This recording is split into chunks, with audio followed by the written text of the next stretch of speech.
Another Tuesday, another election night tonight. Hey, baseball season is here, so why not have a doubleheader? We've got two different elections, two different states, two different parts of the country tonight. But right away, as we come to you live right now, it is 7 o'clock Eastern time. It is 7 o'clock in Georgia, and that is where the action is about to begin because polls have now closed. In the 14th congressional district here, this is the race to replace former Congresswoman Marjorie Taylor Greene, Republican Clay Fuller, Democrat Sean Harris here in this district. You can see, look at this map next to me. I love this thing. This is like baseball again, right? This is the green monster at Fenway Park that I'm standing next to here. Something like that. Anyway, this district from the far suburbs here of Atlanta, stretching to the northwest all the way up to the Tennessee border. That's Alabama to the west there. In fact, that's the Chattanooga suburbs there, Metro Chattanooga at the northern end of this district. Now, again, polls just closed in this district. They do tend to report pretty quickly, so I'm looking right away to see if anything starts lighting up. Do you think I can make it to the other side of this studio where the normal board is before this thing lights up? Let's see if we can do it. I'm not going to run it all here. That wouldn't be good for anybody, but on my way over, I may make a detour because look who's here, the man who's going to be monitoring all of the results here in Georgia 14 and 2 hours from now, the second election, the Badger State, Wisconsin, the state Supreme Court. Adam Naboa, are you ready to go? I'm ready to go, Steve. You ready? He's ready. I'm ready. The question is, are you ready? Well, you better be because here we go. Back now at the main board. This is the one that I can actually interact with. Believe me, I'd rather be over at that other one over there. It gives off heat. It gets cold in these studios. It's nice to be near a source of heat. But anyway, the heat is going to come from the action, the intensity in this election here. Again, if you're watching this, I think you know the setup. They had a preliminary election here a month ago on March 10th. It was one of those, jungle primaries, all candidates, all parties, one ballot, top two advance. As a matter of fact, in that preliminary election, it was the Democrat, Sean Harris, who actually got the most votes. He got a little bit more than Clay Fuller. Clay Fuller, who distinguished himself among Republicans for having the endorsement of President Trump. That looms so large in Republican politics. It clearly powered him on the Republican side right there. But it was a very fractured Republican field. Meanwhile, there were not too many other Democratic candidates. Harris has run in this district before. He had run against Marjorie Taylor Greene a couple of years ago. So he really consolidated the Democratic vote already in that primary.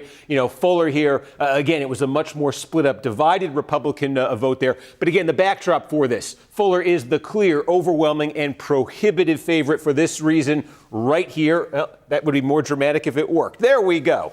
This is how this district voted in the 2024 presidential election. Donald Trump won here. He won here by 37 points. And think about that. Again, if you're watching this, you probably know. Think of all those congressional districts around the country. Democrats in Trump districts. There's only a couple of them, and none of them from a district that looks anything like this politically, this pro-Trump. So a win tonight for Harris would be a staggering upset of monumental proportions. I think more realistically for Democrats, we'll see what happens, of course, but more realistically, they'd like to get this thing closer than expected. And maybe a way to put that in perspective, again, in that, I'll call that 2024 result back up there. And again, this could come in any second now. We'll start seeing the lights come up in these counties. They do tend to report fast here in Georgia. But again, it's 37 points in 2024 in that free-for-all primary on March 10th. If you added together all the votes for the Republican candidates and all the votes for the Democratic candidates, it worked out to 59 for the Republicans and 39 for the Democrats. And this is so you saw Trump won it by 37 in that primary, in that preliminary, I should say. The Republican candidates got 20 points more votes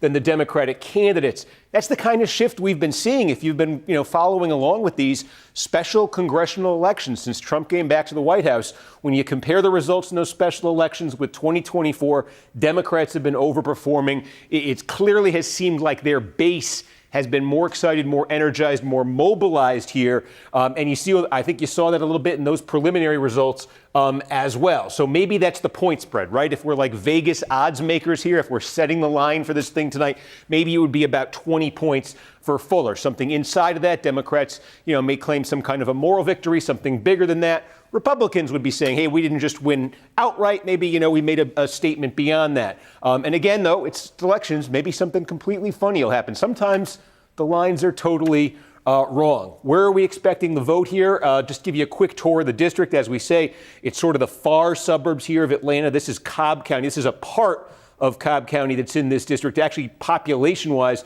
this is sort of the epicenter right down here. This is Cobb County, and right next door is Paulding County. Paulding County is just growing dramatically. Tons of development, tons of new folks arriving in Cobb County. Again, part of that ever-expanding Atlanta metro area. We think almost half the vote is going to come out of these two counties tonight.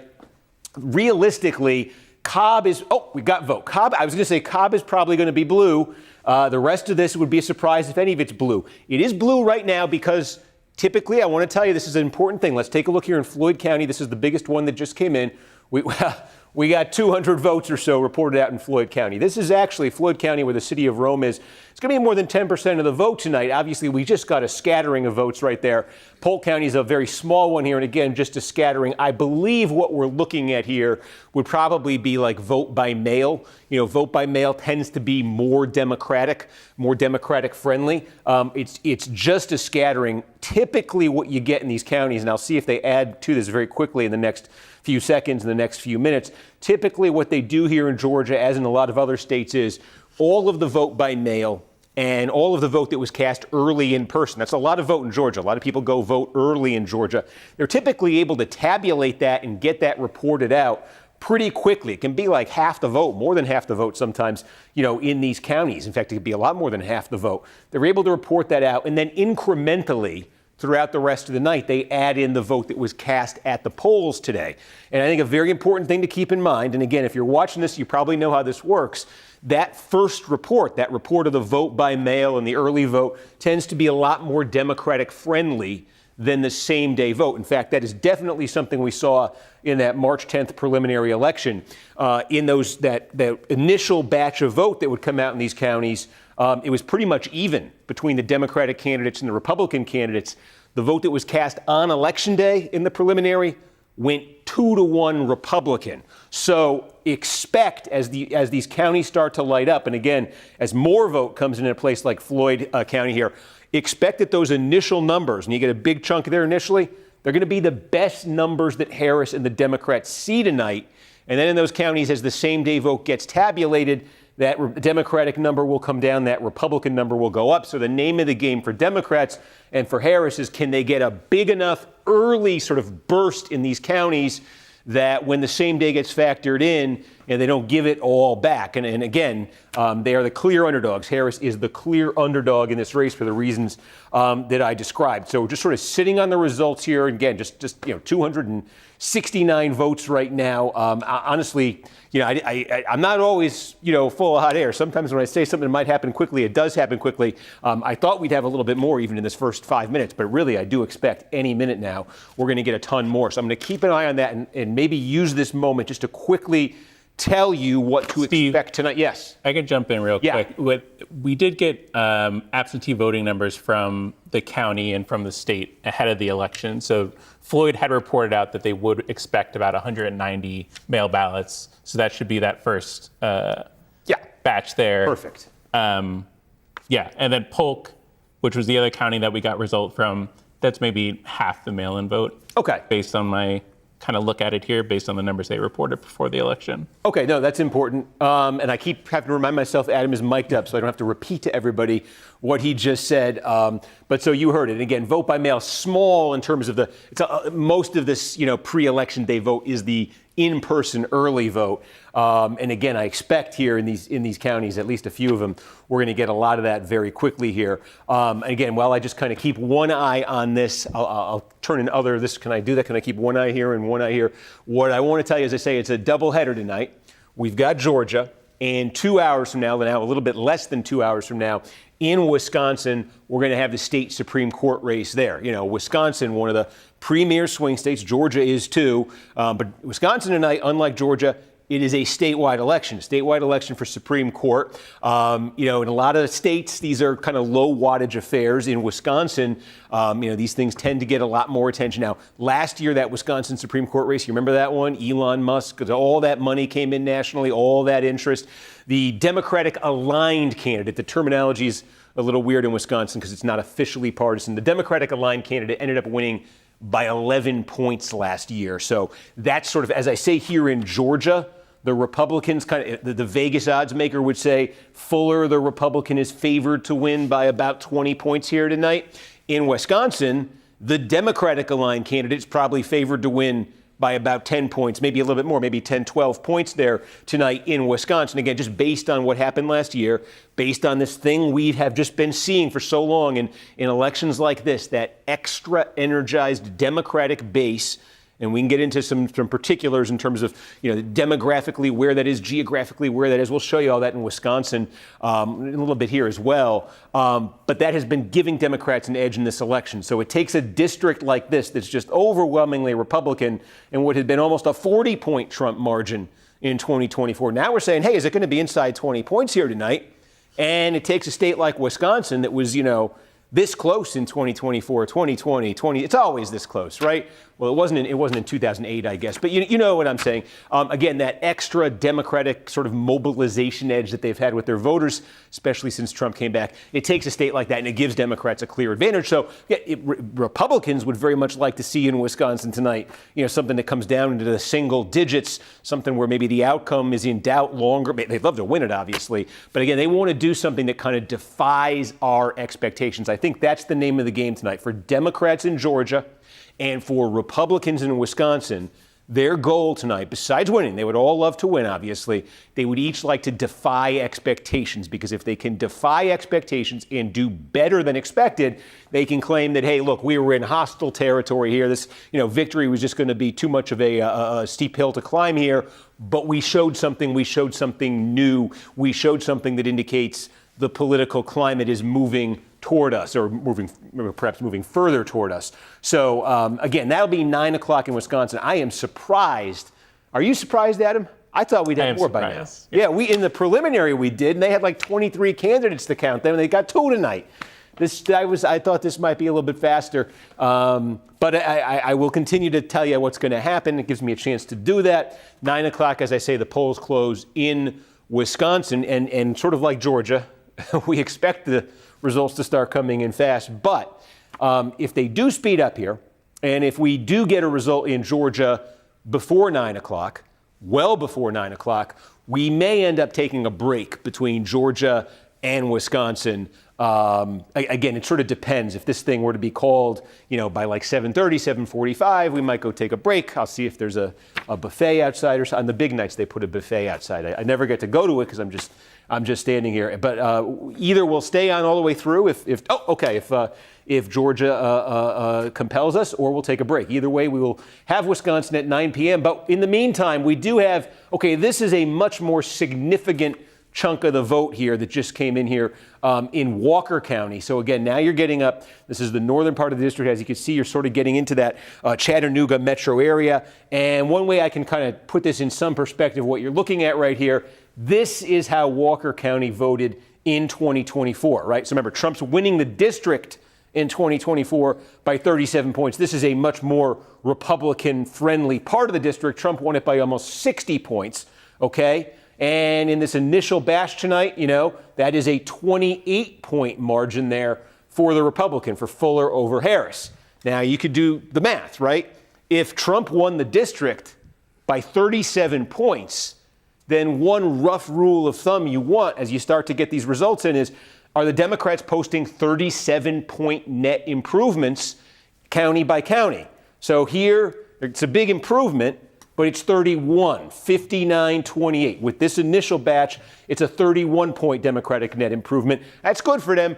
To be competitive to win, they probably need more. And like I said, these early batches tend to be the most Democratic friendly. I see more lighting up right here. So, now we go south, Chattanooga County. This is much smaller in terms of the vote share, but here we've got probably the most vote of anywhere in the district. It just came in here. About a third of the vote came in here. And again, we could just play our little math game.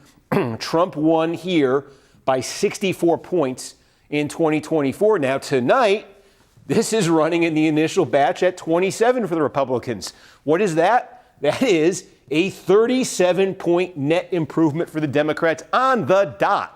So, again, we think this is probably as good as it's going to get for Harris and the Democrats in Chattanooga County. But if ever this were to hold in Chattooga County, that's exactly the scale of improvement Democrats need county by county if they actually want to have a chance to win tonight. So 64-27, but again, that you're looking there at probably a combination of the mail and the early vote. I see, let's reset district-wide here. And again, those are basically the two big sources of vote that we have right now.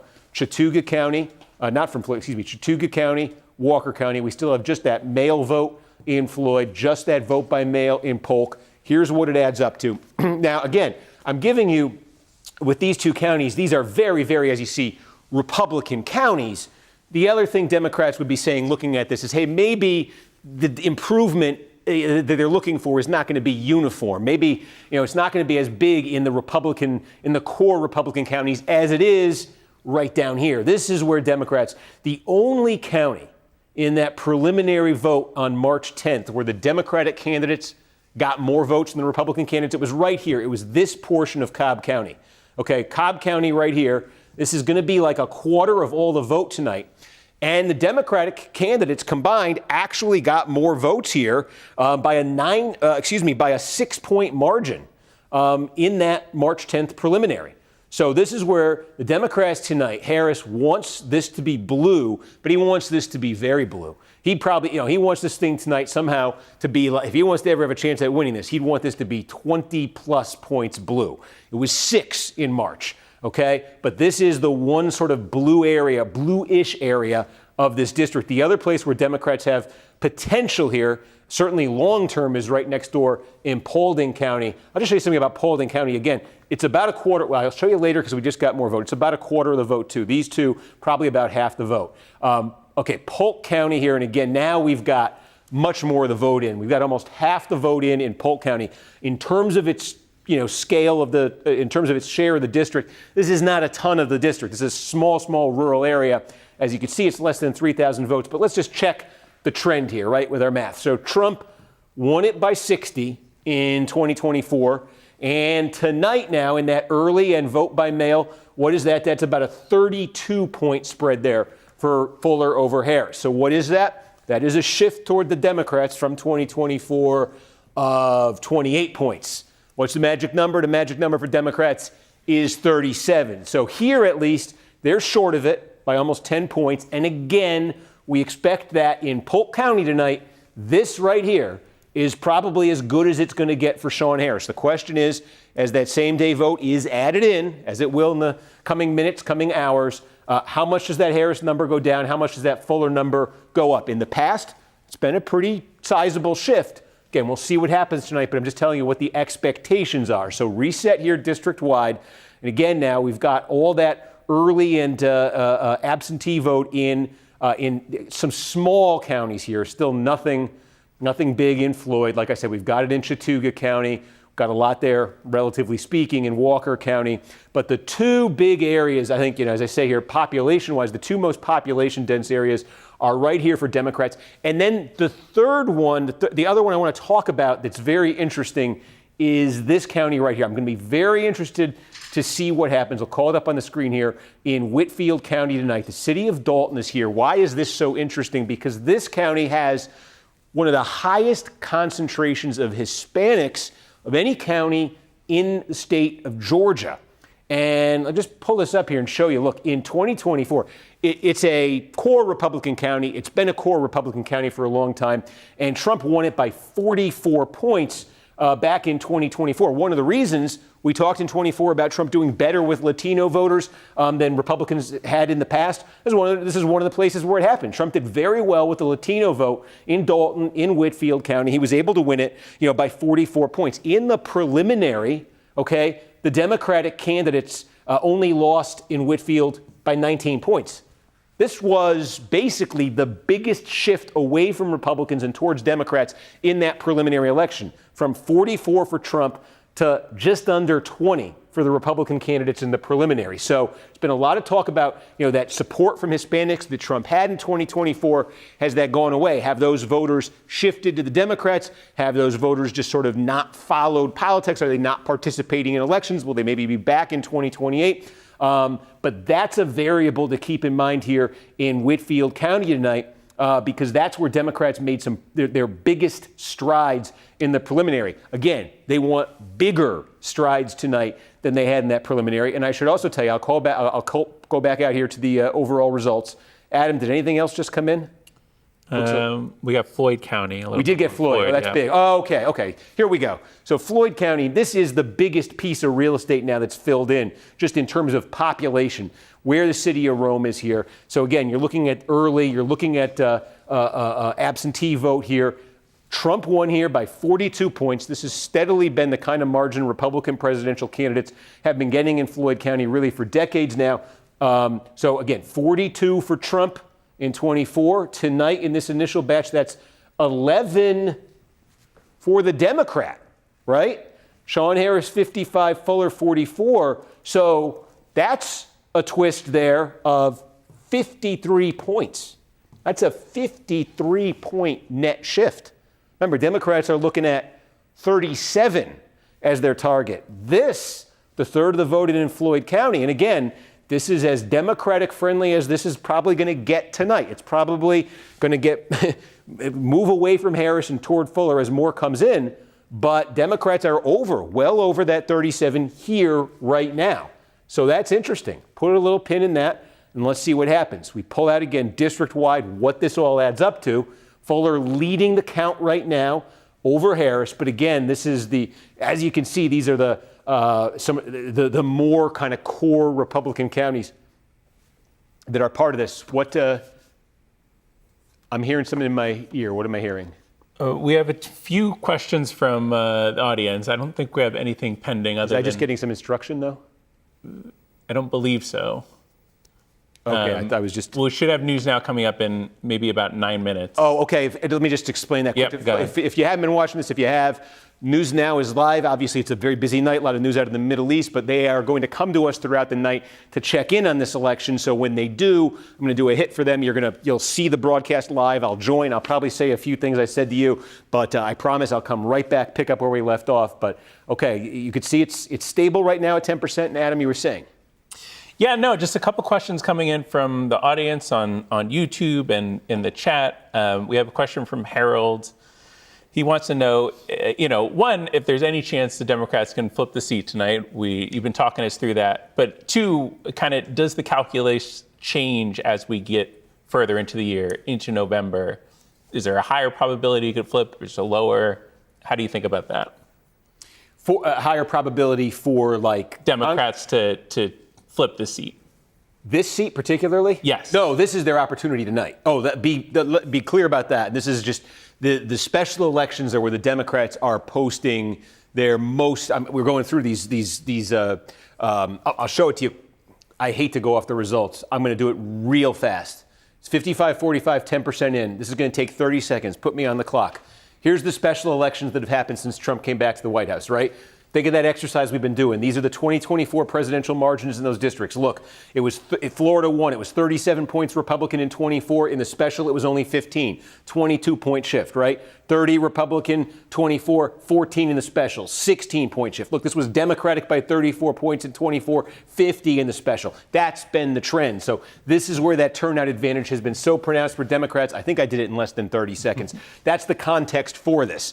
The average shift that we've seen in these special elections relative to the 2024 presidential election has been 17 points net, right? So again, like in this district, 37 points in 2024, the average shift in special elections has been net 17 points to Democrats, meaning, again, it comes to that sort of Vegas line we're setting for this race of 20 points tonight. That's kind of where you would get that from.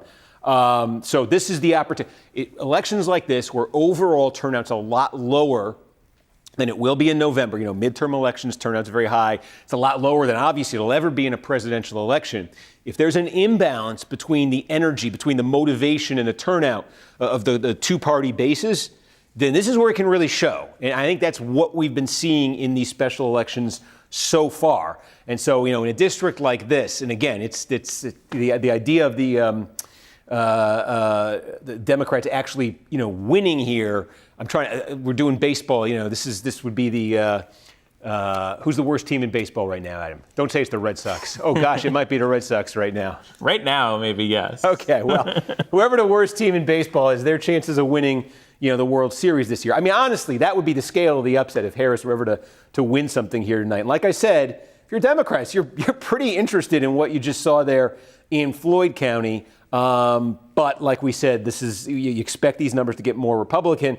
But the other thing I say is, you haven't heard anything yet from Cobb County, from Paulding County, from Whitfield County. These are some interesting variables here. Dade County over here, this is a much smaller county, core Republican. Murray County, core Republican county. These are going to look kind of, these counties I think are going to kind of resemble, what you're seeing in a place like, Chattooga County. But this is it. If this were to happen, again, Trump won it by 42, and the Democrats are leading by 11 right now. Okay, if that kind of shift, something in that ballpark, were to sustain in this county as the rest of the results come in, and if something like that were to happen as well in Cobb, in Paulding, in Whitfield, and a few of these other places, then you'd say you got a real interesting night on your hands. But there's 1,000 ifs that are loaded in there. So, it's again, that's why we kind of set the spread there at 20 points. Again, just holding steady here at 10% of the vote in. One thing I'm going to do, Adam, shout did it just go down to 9%? Yeah, they took some vote back in Walker. We're looking into that right now. Okay, so sometimes that's an important note. Sometimes, we have this, the data is coming into us from our data provider. Sometimes this comes through the data provider. Sometimes this comes from the reporting of election officials. Sometimes there are errors when they initially report out result. I almost knocked that over. And so the number that you had seen for Walker County, that big batch of votes, there's any clarity on what specifically triggered it? No, not right now. I think it's just a data discrepancy at the minute, Okay. But it was about 1,000 votes that they took away. Right. Okay. That was because I think that had been about a third of the vote that was, it was about 18% of the vote that was in there. Okay, so remember that one. Remember Walker County, where there's currently 9%. So let's see again when that number goes up.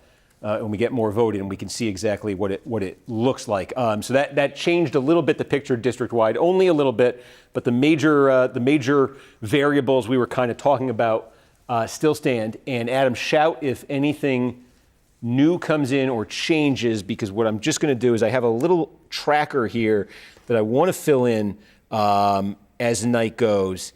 And I should have asked earlier if we could automate this. Adam, can you just tell me quickly, Floyd is 55 point what for the Democrat right now? Floyd County is 55.6. Okay, for the Republican? 44.3. Walker?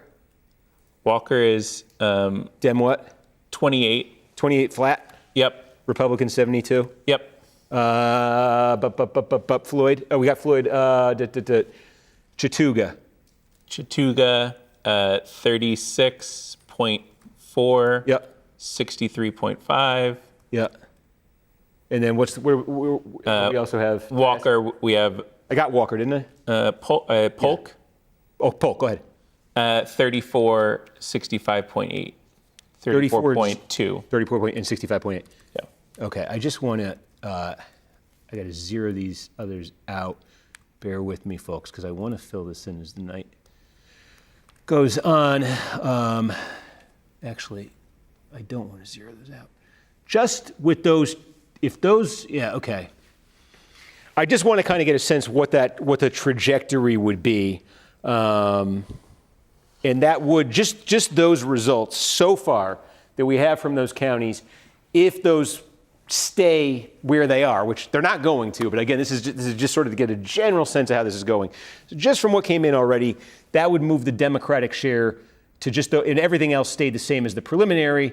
The Democratic share would be just over 42%. The Republican share would be just over 57%. That is not that meaningful right now, but I want to just update that as more and more come in as we get these preliminary batches from other counties. Again, Cobb County right here, slice of Cobb County, slice of Cobb County, and Paulding County next door. This one I think we started to talk about before. Again, this is just like explosive growth here in Paulding County. You see a lot of these sort of farther out suburban counties from Atlanta. This has been happening here in the last 20 years or so. The interesting thing about Paulding County here, again, it's about a quarter of the vote tonight, and I'm sorry to block the results. Adam will shout if we get anything. So don't worry, you're not missing any new results. What's interesting about Paulding County, right, is look, Trump won here by 29 points. That Republican margin's been coming down since Trump came on the scene.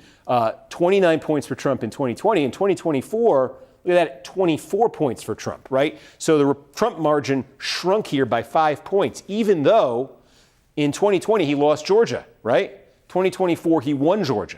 So statewide, Georgia got more Republican. It got more pro-Trump between 2020 and 2024, and yet Paulding County went in the opposite direction.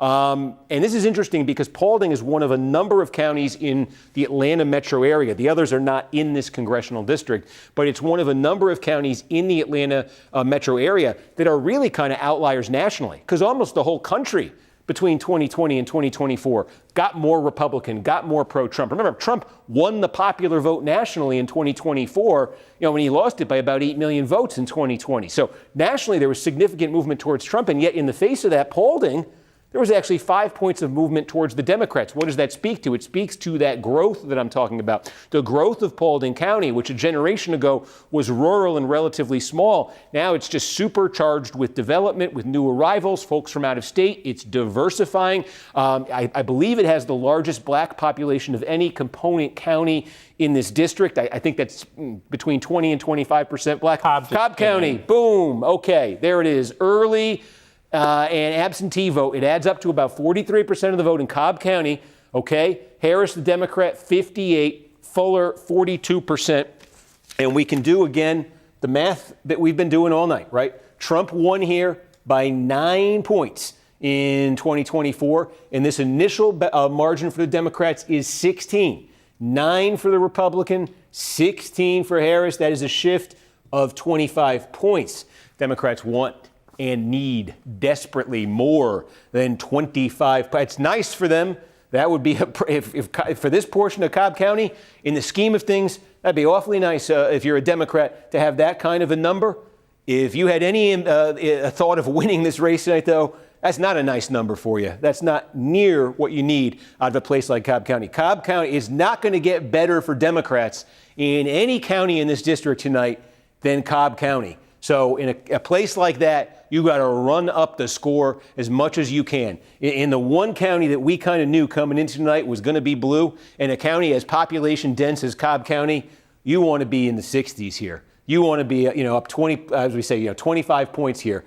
So this is, the trend we're talking about that we expect, where this is as good as it is for Democrats and it gets worse as the night goes on. They need to defy that trend here in Cobb County if Harris is going to have any shot. As it is, though, you add in that vote that we just got in from Cobb County, and at least in the cumulative running total right now, that does move Harris by a little more than 800 votes ahead district-wide. Again, couple major pieces of real estate that are still outstanding here. We're waiting on Paulding. We talked about Whitfield County, also Catoosa County. Again, you're right in the Chattanooga suburbs right there. A little smaller up here as you move east to Murray County, but we don't have any of the initial vote there yet. So we don't have a complete picture of the initial vote.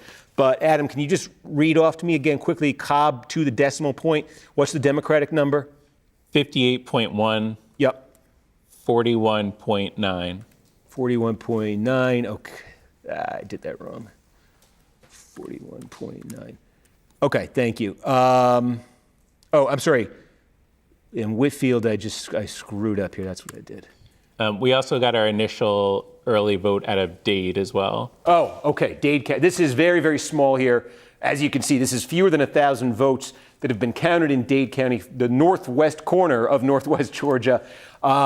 This is about as Republican as it's going to get. Fuller here leading in the initial here. Well, we can show. Okay, I mean, look, Trump 83-16. Trump won this by 67 points in 2024. In this initial bash tonight, that is a 17 point margin right there for Fuller. So again, that is a 50-point shift away from Trump toward the Democrats. Now, you got to say, if you're a Democrat and you're getting excited about this, keep in mind, Dade County is sort of an ant to Cobb County's elephant, at least when it comes to the number of votes that each one is going to produce. If you're a Democrat, you want your 50-point net gain to be down here, not up in small Dade County. Also, because Dade County is so small, because the total votes you're going to see out of here are so small, the there can be an exaggerated effect in this early absentee votes. If Democrats were particularly, the Democrats who there are in Dade County were particularly jazzed about participating in this, turned out early, turned out voting by mail. These numbers with such a small small pool of votes to start with, these numbers can move around, can bounce around a little more dramatically. Suspect that's what you're seeing right there. But again, it is consistent with that pattern we talk about where Democrats in general, they are, you could see here now, about a quarter of the vote in. That's where it is. We just got we got Whitfield County. This is the one I was sort of teeing up here. This is big, right? Dalton, we talked about a large Hispanic population. This is where the Democrats made up the most ground in the preliminary. We got a third of the vote in here. Again, you're looking at generally Democratic-friendly early vote, Democratic-friendly vote by mail. And you can see, right, we talked about this, 2024, Trump won the district by 44 points. The district won the county by 44 points. And tonight, initially, that's about 14 and a half points for the Democrat in that early vote, in that vote by mail. 44 points for Trump, 14 for the Democrats, 58-point shift. Now, this is bigger than Dade County, right? And that's well over that 37 target we talked about. That's 3 counties in that early absentee vote where the shift is well above 37 points for the Democrats. Catoosa just came in as well.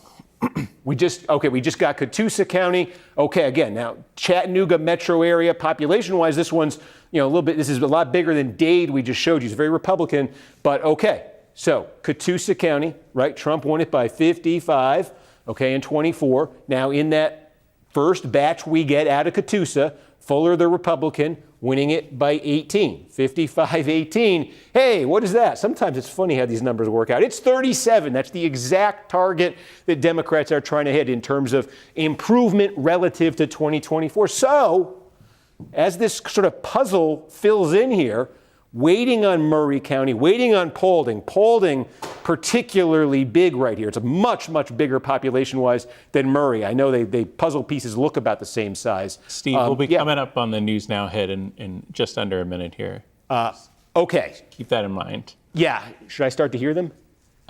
You should in a little bit, but okay, folks, wait until you do. They're testing my ability to walk and chew gum. It's not pretty when I try to do this. But here's the deal. News Now is coming to me very shortly. I'm going to give a truncated version of what I just gave you. Adam, where did we just get more vote from? Walker. Walker was where we had that discrepancy earlier. That's right. Okay, clearly that discrepancy's been resolved. Now you have that. Okay, you've got that early absentee vote out of Walker County. Again, just take a look here. We've been doing this everywhere. We might as well do it here. Trump won it by 59 in 2024. What is this? This is 33 for the Republican Fuller over Harris. That's his margin in this initial batch. That's a shift of 26 points. So again, add that to the list of counties here where the Democrats, in what we think is probably going to be the best batch of votes they get in this county tonight, they're not hitting and they're not that close to that 37-point swing. So overall here, with pretty much only looking at a vote that was cast early and vote that was done by mail, 2 counties we don't have that information from, but here's what you're looking at. Here's what it adds up to. They're coming to me here, folks. Bear with me.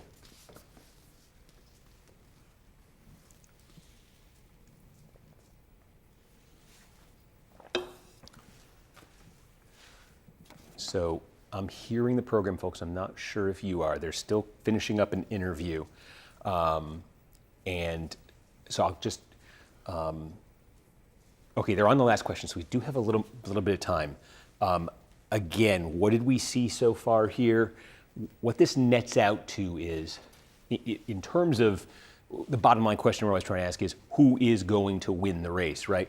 In terms of what this so far is netting out to, Democrats probably need more to actually win this race. Now, we don't have any same-day vote, huge variable. We don't have anything from Paulding County. We don't have anything from Murray County. But they missed that 37-point mark in a couple places, most significantly right there in Cobb County, right? They did hit it in a few places we showed you. They hit it in Floyd County. They hit it up there in Dade. They hit it in Whitfield. So this is, I think, a little more interesting, to be honest, than maybe I was expecting. But I think they're wrapping up. But the Democrats need something kind of massive out of Paulding. You know, they need Cobb County in that same day vote not to start shifting back to Republicans. The expectation certainly is it will. And they would need something kind of massive out of Paulding County here. So we'll see. Again, we told you that same day vote in the preliminary broke for the Republicans 2-1. Here we go. To fill former Congresswoman Marjorie Taylor Greene's open seat. It's an election that could impact the balance of power in the House. Republican Clay Fuller, who has President Trump's endorsement, facing off against Democrat Sean Harris. Here's a look at those votes still being counted. 28% of the vote in right now. It's dead even from what we can see right here. NBC Steve Kornacki is at the big board, keeping a close eye on it all. Steve, we know this is sometimes difficult because you're looking at one race in one congressional district. What do you know at this hour? Yeah, it's interesting, Tom. You're talking about a district here that voted for Donald Trump by 37 points in 2024. It's about as Republican as they come, and yet you're looking right now, at least, with a little bit more than a quarter of the vote in, at what is essentially a tie in the vote that has been counted here. So you're certainly seeing some strong Democratic numbers, unusually strong for this area in some of these counties right here. But you have to balance that with what we know about how elections tend to work in Georgia. And what we know is that the way they report out the vote that was cast by people who went out to the polls today, the election day voters, that's what's counted up last. What you're seeing right here is vote that was cast before Election Day, people who did it by mail, people who went and voted early in person. And we know in Georgia that vote, that pre-election vote, tends to be as good as it gets for Democrats. So if past is prologue, this is, about as good as it gets for the Democrats. We are waiting on a few more counties here. And as that same day comes in, it should work to the advantage of Fuller. That's what has typically happened in Georgia elections. But, Tom, I have to tell you, we haven't seen any of the same day vote yet. Funny things can happen in elections, so let's wait and see right here. But I think realistically, Democrats have been looking at this race thinking, this is core Trump country. They want to kind of emerge with this with a closer than expected defeat. That's been the Democrats' goal. The Republicans' goal has been to deny Democrats that talking point, to run up the score as fast as heavy as they can. If Republicans are going to do that, they're going to need big numbers when we start seeing those same-day results come in. What are some of the trend lines that you're at least looking for? It's hard to sort of extrapolate evidence that can help us understand what's going to happen in November, but at least for tonight, what are you looking for? Yeah, I mean, again, I sort of said if the Vegas odds makers were setting a line for this race tonight, they would probably have said that Fuller was going to win by about 20 points. And I say that again because the district went for Trump by 37. And in all these special elections that we've been having since Trump came back to the White House, the Democrats have been doing a lot better than they did in 2024. And so I think just based on what we've seen in other elections, that would set it at about 20 points, the expectation of about a 20-point Republican win here tonight. But what that speaks to is energy among Democrats. That Democratic base in opposition to Trump has so far, since Trump came back to the White House, been more interested in turning out and voting in elections like this than the Republican base has. So again, if you're getting a race that's 20 points or closer tonight when all these votes are counted, it's going to speak to that energy that the Democratic base has. All right, Steve Kornacki, always great to have you on these nights. We thank you.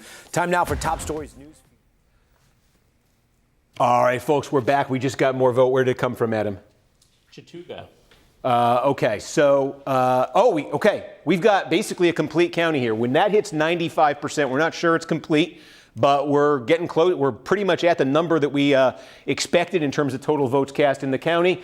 And let's just take a look here. This is the closest thing we have now to a complete county, right? Trump won it by 64 points in 2024. And as you can see here, look, it ends up at 40 for Fuller. 70-30, round the 69-8 to 70. And that is a shift in this county relative to 2024 of 24 points towards the Democrats.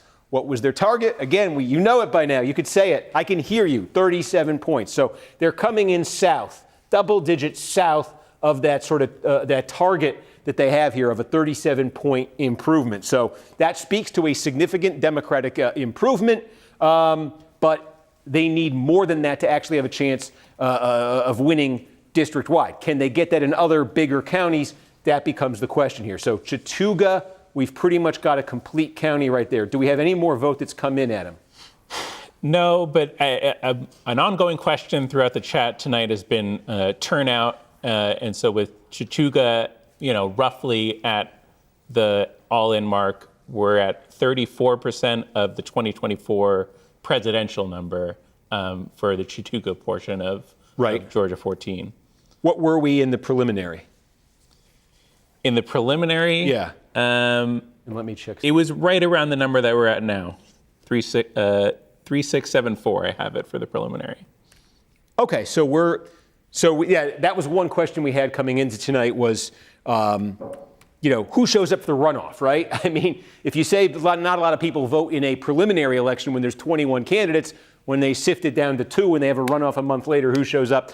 At least in that county, we are looking at a comparable turnout. I think our estimates today were maybe it might even be running a little higher today. We'll see how that stacks up. But okay, so with that one sort of completed county there, and again, that's a core Republican county. Fuller moves ahead in the vote count, 1,100, a little bit more than 1,100 votes. That's about a third of all the votes now have been counted in this district. If you're, again, I always just speak to these, we're trying to, there's a lot of questions we're trying to answer, but the bottom line question I'm always trying to answer until we get a call from our decision desk is, who is going to win the election? Is there a chance that the candidate who is losing in the count still has a path to win? I'm always sort of asking that question. So if you're sort of seeing any pattern to the thought process that I'm expressing on the air, that's the question I'm trying to get at here. I'm trying to discern going into the night, knowing this is such an overwhelmingly Republican district, knowing that, as I say, the Vegas odds makers would put it at about a 20-point spread on behalf of the Republicans. Are we seeing anything in the results that calls into question those assumptions and that even calls into question who is going to actually win this race? So that's what I'm still in the mode of trying to attack that, and being in that mode, that's why I'm so interested to know what's going to happen here in Paulding County when we get some vote out of there, because again, it's a big missing puzzle piece right here. Murray, again, these are pretty comparably sized counties. Ton more vote is going to come out of here than is going to come out of here.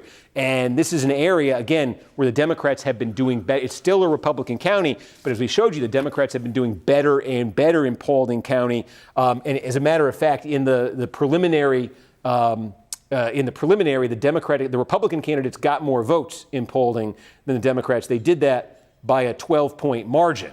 So any scenario tonight where you're saying Harris has a chance to win this necessarily depends on him winning Paulding County. A huge, huge leap for a Democrat based on, the trend's been Democratic friendly, but not that Democratic friendly. He'd have to win it. I think he'd have to win it by a healthy margin. It's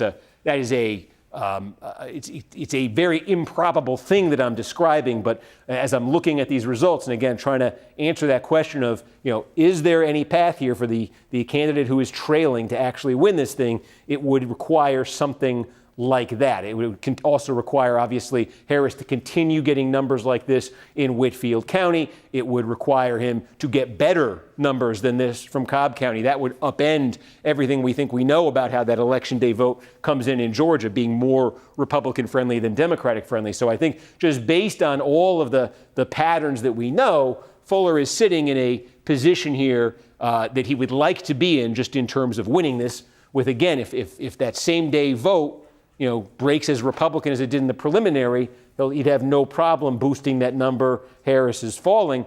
But again, outside of Chattooga County, we don't have any of the same day vote yet. We do have Paulding County. Okay, here we go. We got the early, and we got that vote by mail in Paulding County. That adds up to just over 40% of all the vote that's going to come out of there. Harris is leading there in that vote. Call it back up on the screen for you. Here in Paulding County, in 2024, Trump won it by 24 points, and this is 0.4, right? So this is, we'll call it a shift right now toward the Democrats of 24 points, right? So, again, their target is 37, and I think this gives us a lot more clarity in terms of that main question I've been asking, because right here, if there is a blue pocket of this district, a most blue-friendly / least blue inhospitable corner of the district, it's these two counties right here. It's Cobb County, it's Paulding County. Nearly half of all the vote is coming out of these counties. And what do we see in both of them? We see the same thing. Again, call it up on the screen in Cobb County, had been Trump by 9 in 24, Harris by 16 now. It's a shift towards Harris, the Democrat, of 25 points. Democrats needing 37. They're 12 points short of it in their best county and next door in Paulding County. Again, we just showed you Trump by 24, essentially a tie right now, 0.4 for the Democrat, a shift of 24 points. So again, 13 points short of that target for Democrats. These are the two places with big populations where Democrats had a chance. If they're going to put the kind of numbers up here to put the outcome here in serious question, these, I think, are the two places where that needed to happen. And they're getting the kinds of improvements there that I could imagine them bragging about coming out of tonight, but they're not getting the kind of 35, 40-point improvements relative to 2024 that you would say you'd expect to see if the Democrats are winning, actually winning this district. So again, a lot of the conversation coming into this was about, the idea this thing would be a suspenseful outcome.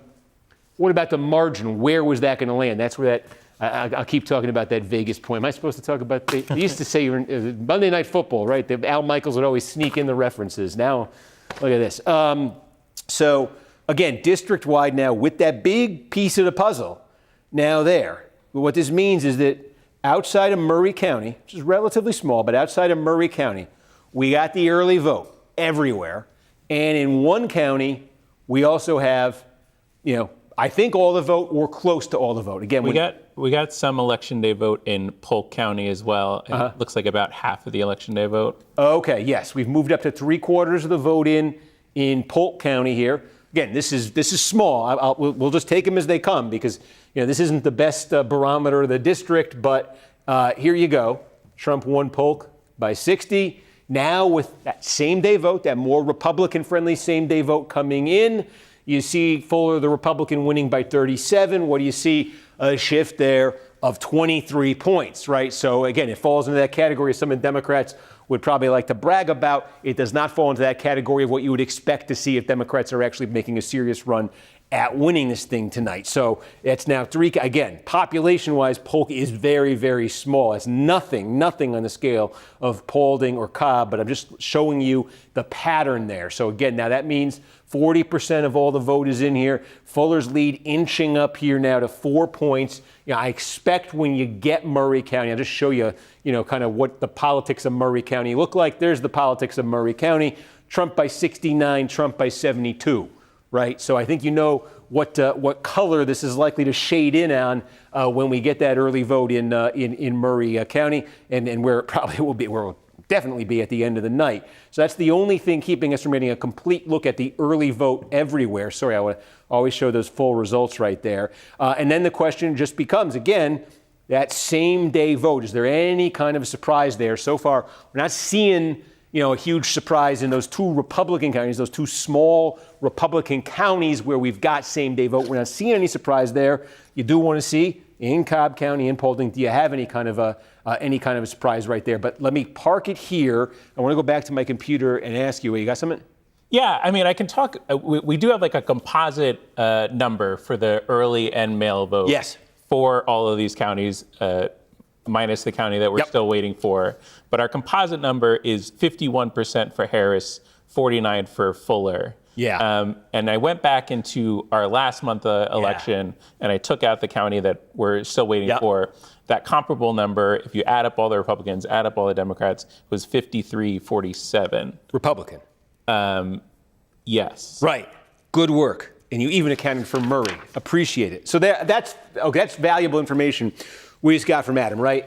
Like we just 37 was the spread for Trump, okay, in 2024.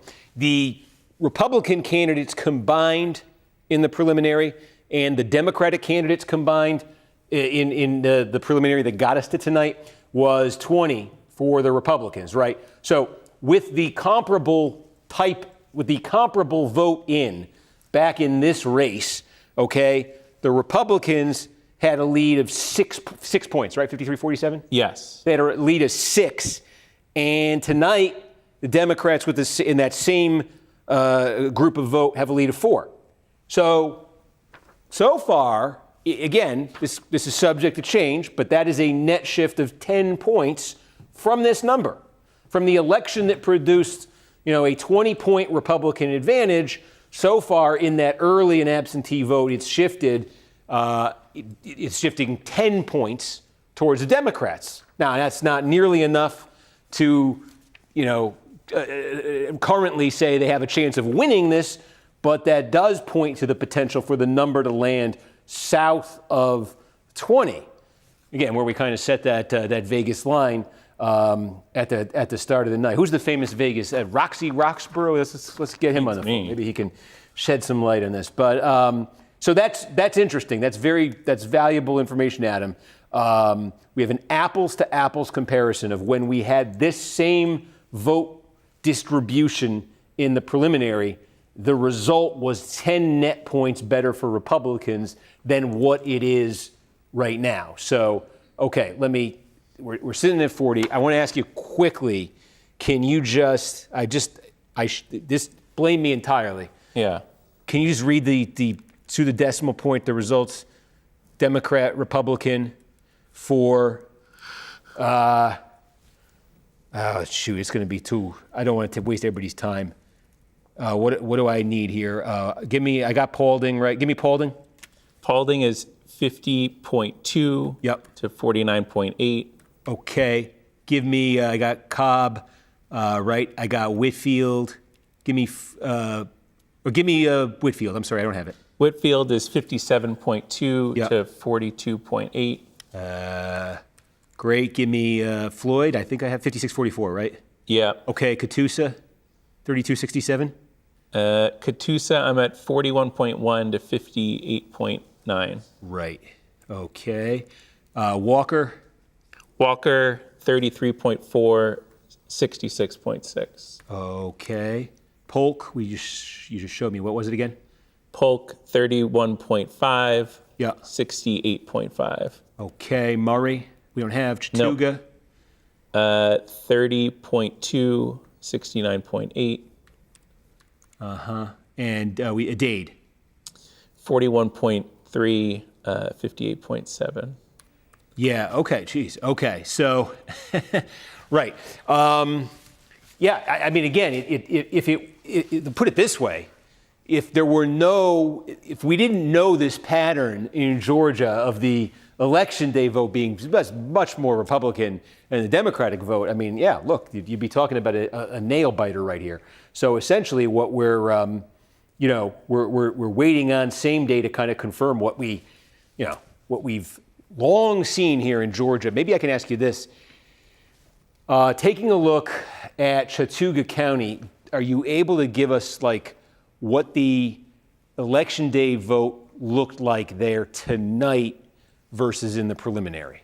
Yeah, so the election day vote tonight, I believe, is 73.4 for Fuller to 26.6 for Harris. So the election day is running 47 points Republican. And what was it in the prelim? 78-21. 78-21, 57. Yeah, right. So again, that's important too. So it's like the one county, we just showed you there kind of overall. Adam was taking you through those numbers. Most of what we were looking at was comparing early vote to early vote. And it was running net 10 points better for the Democrats than in the preliminary. Well, the one county where we really got, I think maybe all, the election day vote, that election day vote, right, is running net 10 points better for Democrats than it was in the preliminary. So again, in the preliminary, the Democratic candidates combined to get 39%, the Republican candidates combined to get 59%. It was a difference. It was a Republican plus 20 margin, right? That, this subject to huge change here, but just again, to give you a sense of where kind of expectations might be, a 10-point shift out of that would go down to 10. That would be 10 points for the Republican, 10 points for Fuller, if something like that were to materialize. If. We just got more. Where do we get it from? Oh, we got Murray County. Okay, finally, there is something in every piece of the puzzle. This is the early vote, the absentee vote, Murray County. Okay, again, we showed you. Trump won this by 72 points in 2024. And what is that? That is 47 tonight. So shift of 25 points. 25 points in probably the most Democratic-friendly vote you're going to see out of Murray County tonight. 25-point shift towards the Democrats. So complete the puzzle. It takes you up there. You see a tick up to 42%. Fuller's margin now inching over 3,000 votes. That's about a 6-point spread for him. And we are now waiting entirely on Election Day vote. That's the rest that's going to come in right here. We got a batch out of Floyd. We got 1,000 votes out of Floyd. 1,000 votes out of Floyd. Okay, so we're getting a small. How did that 1,000 votes break? 69-31. Fuller. That's right. Yeah. Okay. 38-point Fuller margin in the Election Day vote a batch of Election Day vote that we just got. It's not huge, 1,000 votes, but 38 points. And again, remember, we were showing you Harris leading in the early vote here. So this was where, in fact, I think this was the county that had the biggest, when we were comparing early vote to early vote, this one had the biggest shift towards the Democrats relative to 2024, Floyd County, where Rome, Georgia is. And at least in that first 1,000 votes of Election Day vote that have been counted, that's swinging back pretty hard toward Fuller and to the Republicans. Again, it's 1,000 votes. Let's see, was that a particularly Republican, batch? Sometimes that happens. These don't always come in evenly. But sometimes, right? You know how this works. These parties, I think Democrats maybe have seen, they kind of, all their voters are so exuberant, they vote before Election Day. They run up big numbers when we're looking at, a pre-Election Day vote. And there's nothing left for them on Election Day. Sometimes that happens. Is that something we're seeing? Is that what we just saw kind of happening there in Floyd County? So again, zooming out district-wide here, we got some Election Day vote out of Floyd County. We think we have a complete total or something close to it out of Chattooga County. We have a little bit of the Election Day vote here out of Polk County. We were showing you this one. And is there anywhere else where we have substantial Election Day vote, Adam? No, not right now. Okay, so now, again, we wait. Okay, while we are waiting, let me just take a picture of that so I know if we get anything new. And Adam, shout if we get anything new. Yep. Okay.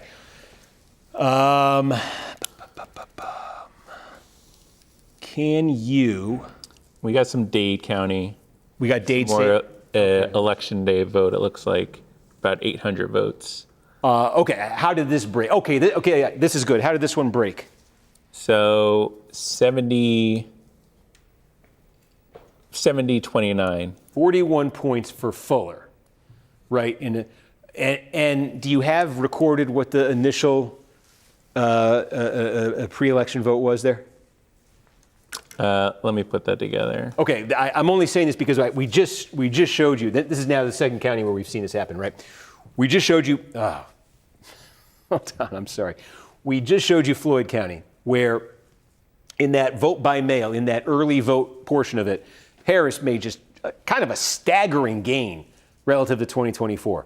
And then we just showed you in the Election Day vote that had been counted so far there, I believe the Republican was winning by 41 points. You just told me it was 39 in Dade? Yeah. Yeah. And we also saw, if you remember, this is very small population-wise, okay? But if you remember, these two counties, had like the biggest Democratic overperformances in the early vote, right? And we're now seeing in the same day vote that's been counted here, a 39-point margin for Fuller, the Republican.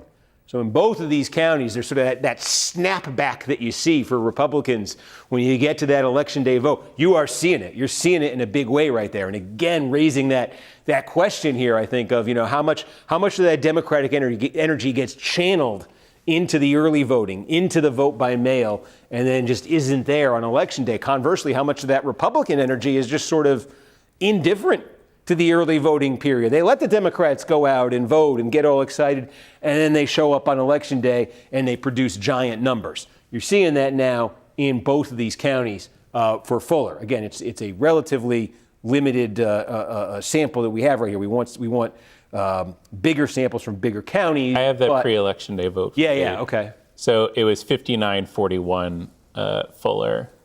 Yeah, okay. So just this is what that's doing in Dade County, right? In the early vote, it was an 18-point margin for Fuller. It was 18. We checked in on this. You probably remember, right?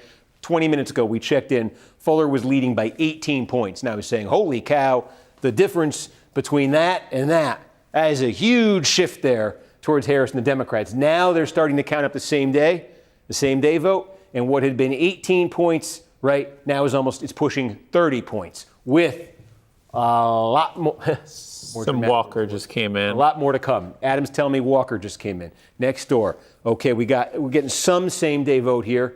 What can you tell me about it? So it looks like, it's not all of the same day vote. We got about 2,000 votes there. Fuller gets 76%, Harris 23%. 53. Do you have I don't put you on the spot here, but do you have what the early vote was there? Or is that something take you a second to? Yeah, I'll take I'm not going to a keep second. asking you for this. Don't worry. But you're getting the idea, folks, right? 39, 41, 53.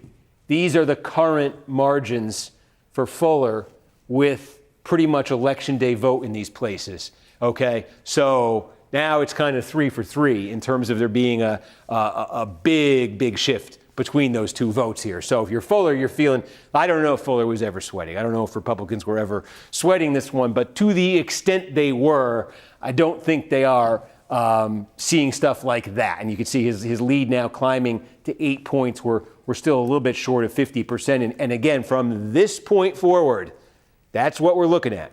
We're looking at election day vote. We're looking at same day vote. And I'll tell you, if that kind of shift that you see in these, again, you tend to be smaller counties here. Walker County's not bad size. It's right outside Chattanooga, but Chattooga County and Dade County much smaller. But if you are seeing that, in places, like this, as the vote comes in, that Fuller number can go up in a hurry.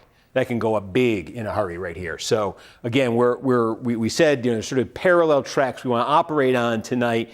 There's the baseline question we start the night with of who's going to win the election, and we know what the expectations are, but are we seeing things that kind of call those expectations into question? And then I think the more realistic question coming into tonight in this race just had to do with that margin. What would that margin be?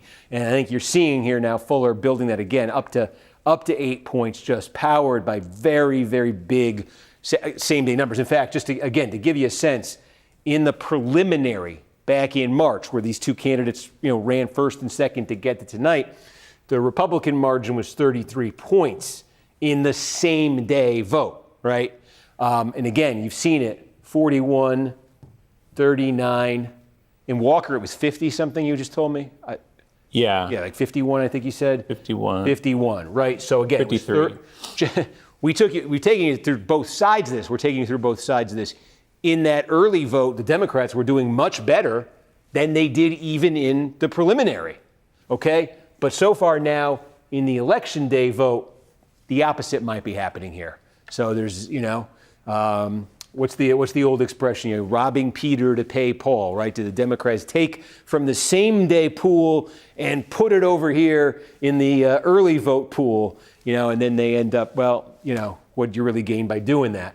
That might be what we're seeing here. And as a matter of fact, ladies and gentlemen, it's exactly what the NBC News decision desk is seeing, because they have now officially put the check mark there, meaning they have called this election. The 14th Congressional District of Georgia, the NBC News decision desk has declared that Republican Clayton Fuller has been elected to the House of Representatives. He will replace former Congresswoman Marjorie Taylor Greene, who resigned this seat in January. Fuller defeating the Democratic candidate Sean Harris here. And again, you can see with just under 50% of the vote in, that Fuller margin climbing. Though the reason that check mark just appeared on your screen is exactly what we were telling you. It's because of those numbers. It's because of it's because of 41, it's because of 39, it's because of 51. Our decision desk wanted to make sure that that historical pattern of Republicans doing much better with the Election Day vote was still holding. It's holding in a very big way here. And so no sweat for Fuller. He's going to win this thing, and you're going to watch as the rest of these votes come in here. The question is all going to be about that margin. Again, we said, start of the night, maybe set it at about 20 points expectation level here. Is it going to go over that? Is it going to go under that? Looking at that early vote come in, I'm thinking to myself, holy cow, this thing is coming in well under that. Looking at how Fuller is starting to hit these numbers in the Election Day vote, now you got me thinking the other thing. So that's the story right now in Georgia 14. The election has been called. Clay Fuller's going to Congress, and the suspense now is entirely about what the margin will be. What time is it? So it's 8:10. Polls close in 50 minutes in Wisconsin. What do we do, folks? What do we do? This is awkward. We can take a break. This is coming up in 50 minutes. The polls are going to close here. Now, do I take a break? Then you guys go away, you turn a sitcom on, or I don't know what, and then we've lost you. But if I try to keep talking for 50 minutes, you're going to find out quickly I have nothing to say. So what do we do, Adam? How do you want to handle this? Do we have any questions in there? Any comments, questions? We can leave the camera on so people can see what's going on in the studio, and we can just kind of stay quiet for a little bit, and yeah, we can come back right before the good TV. It's a great producer, folks. So we'll let me just. Do we have any? Can I look at the chat? Is there anything in here? How do I? Let me see if I can engage with folks. We had questions about turnout. We checked in with that. Yeah. People wanted to know if there was any kind of exit polls tonight. No. There was no exit polls tonight. It cost a fortune. Taxes. Sorry, I turned the volume off. I'm also looking for questions myself. So if anybody has any questions. This is the Illinois link. All right. Well. Okay. Sorry. What do you got? I'm in our regular. A lot of comments right now on the victory for Fuller. No questions right this second. Do we have to I'm do sure people are sending them in. Do we have to do a News Now thing with the result? Are they? Yeah, and like another 20 minutes. Okay, they're not speeding that up with it. Okay. Nothing. No note on that right now. Yeah. Why don't we do this? Why don't we just kind of take a quick look here at Wisconsin, and then we'll take a break. Sure. Let me ask you, is there a piece of tape here? Tape? Yeah. Is there just a small piece? I'll put it on the board so people see I'm coming back. Folks, this is what we're going to come back and do shortly. We'll come on a little bit before 9. This is the race here. State Supreme Court. Right now, if you're saying the colors are a little bit weird here, it's because the parties don't nominate candidates. Officially, this is a nonpartisan election, but Chris Taylor is backed by the Democrats. She's the Democratic favored candidate, the Democratic aligned candidate. Some people will use ideological shorthand, say she's the liberal candidate in this race. And then Maria Lazar, she's the Republican backed, Republican aligned, conservative candidate in this race. But, essentially this is a Democrat versus Republican race. We're going to be analyzing it through that lens here, comparing county by county as it comes in to the 2024 presidential race. Obviously, look, Wisconsin, it's always one of the premier swing states. You're always looking to see where are the shifts happening. Is there anything surprising happening in Wisconsin? Again, as we just showed you in Georgia, where you went into it saying the Republican, is the prohibitive favorite. The spread's probably 20 here. The Democratic aligned candidate is the heavy favorite here. The spread's probably 10. The spread's probably low single digits. Has everything to do with how this race went, last year, and just again that sort of Democratic turnout advantage that we've been seeing. But we shall see as the results start to come in here. The stakes for this last year, you might be asking, why last year was the race, got so much attention, so much money. Why not so much this year? Last year, control of the court was up for grabs. You didn't know which party, which ideology was going to have it. The Democratic side won last year. They got control of the court. The seat that's up right now is held by a Republican. She's not running again, but it's a Republican, favored seat here. So this is all about, do the Democrats do they pad their majority tonight? Do they get a 2-seat majority on the court in Wisconsin? If they do that, their majority is secured through the year 2030. Okay, so they really lock down that majority. If they do that, if Lazar, the Republican, wins tonight, the Republican favored candidate, I got to get this right. If she wins tonight, then the Republican aligned side stays within 1 seat of the Democratic aligned side. And, theoretically, they could get the court back, closer to that. That's the nuts and bolts court stakes in Wisconsin. But again, this is about the message that each party wants to send nationally about the state of Wisconsin, about where things stand in Wisconsin heading into this midterm year, into this midterm year, I should say now, and then heading into 2028 after that. Can the Republicans would love to beat that. They'd love to win it. They'd love to beat that spread tonight. They'd love to get this thing down well into the single digits. They'd love to show some new energy in the places where it just wasn't there for them in this court race last year.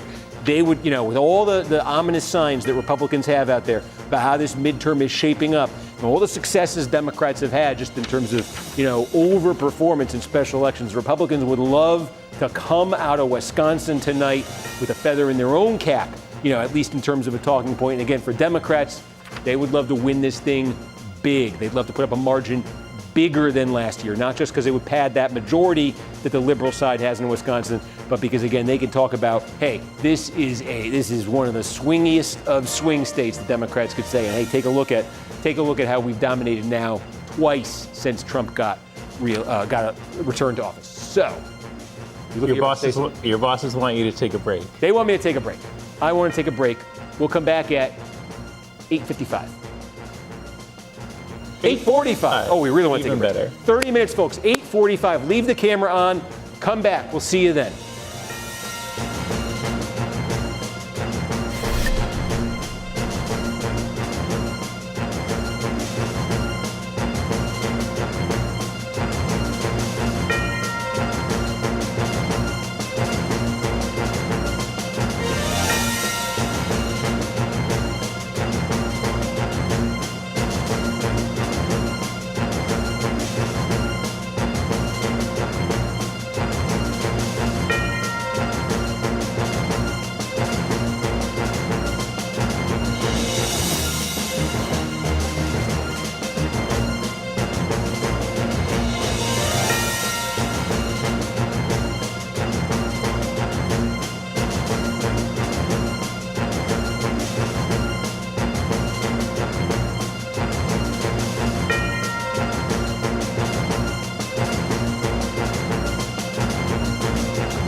All right. Well, the result here from Georgia's 14th congressional district, it is a victory for the Republican Clay Fuller.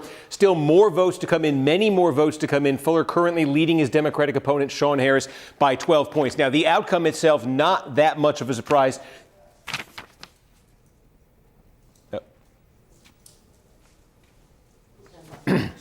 Am I going to hear Gotti or? You did not.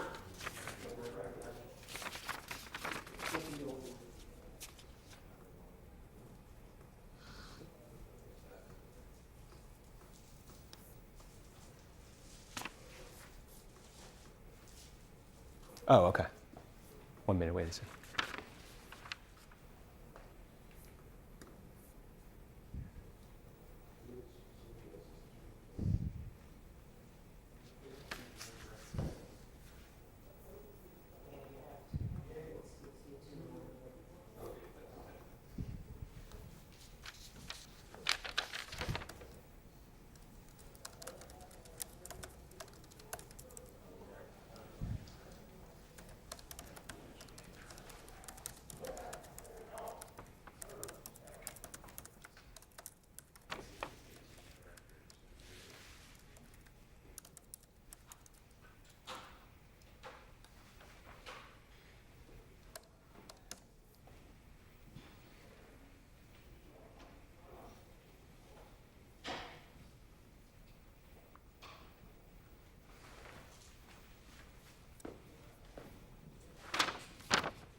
The Georgia House special runoff election over Democrat Sean Harris. That's going to fill the House seat left vacant after the resignation of Marjorie Taylor Greene earlier this year. Now, Greene, once one of Donald Trump's strongest allies, recently fell out with the president, questioning the administration's handling of the Epstein-related documents, of files, and then criticizing U.S. involvement in foreign wars.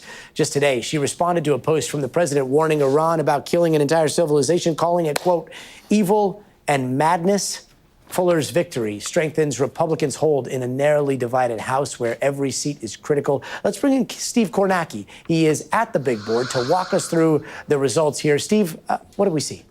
Yeah, Gotti, I guess on the surface here, no surprise. Ultimately, Clay Fuller, the Republican, you can see, is leading right now, about a 12-point margin. And as you can also see, there are still a lot of votes that are still going to be counted here. It appears that that Fuller margin, is ticking up some the more vote that comes in right here. The context for this, though, of course, as you say, this was Marjorie Taylor Greene's seat. This is a very solidly Republican district. Traditionally, Donald Trump won this district in 2024 by 37 points. And so we don't know where the margin is ultimately going to land here, but it is clear that that margin is going to be short, I think well short of that 37-point margin that Trump had here a couple of years ago. So ultimately what you're going to have here is a Republican, Clay Fuller, winning the seat, Republicans holding on to the seat. They're going to be happy with that. And Democrats are probably going to emerge from tonight saying, hey, this was a very deep Republican district. We Democrats did better than expected. And they will say it's not the first time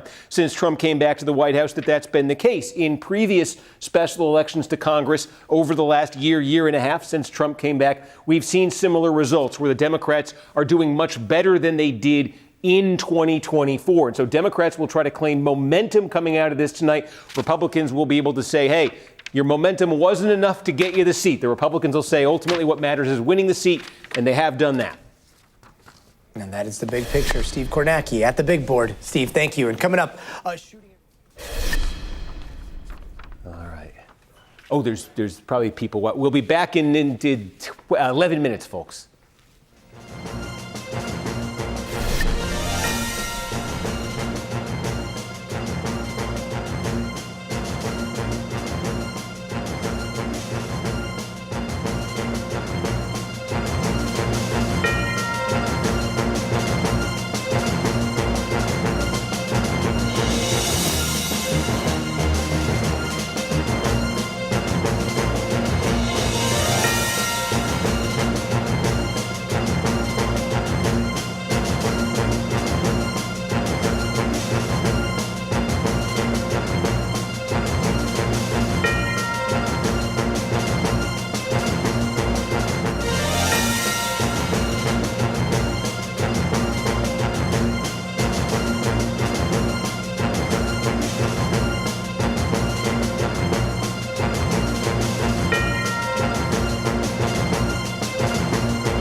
All right. Well, we were hoping for something more dramatic than that, right? But we're back. Hopefully you kept it up. I'll give you a minute. I'll if this is on some extra screen or something, let me wave to get your attention so you could turn this back on.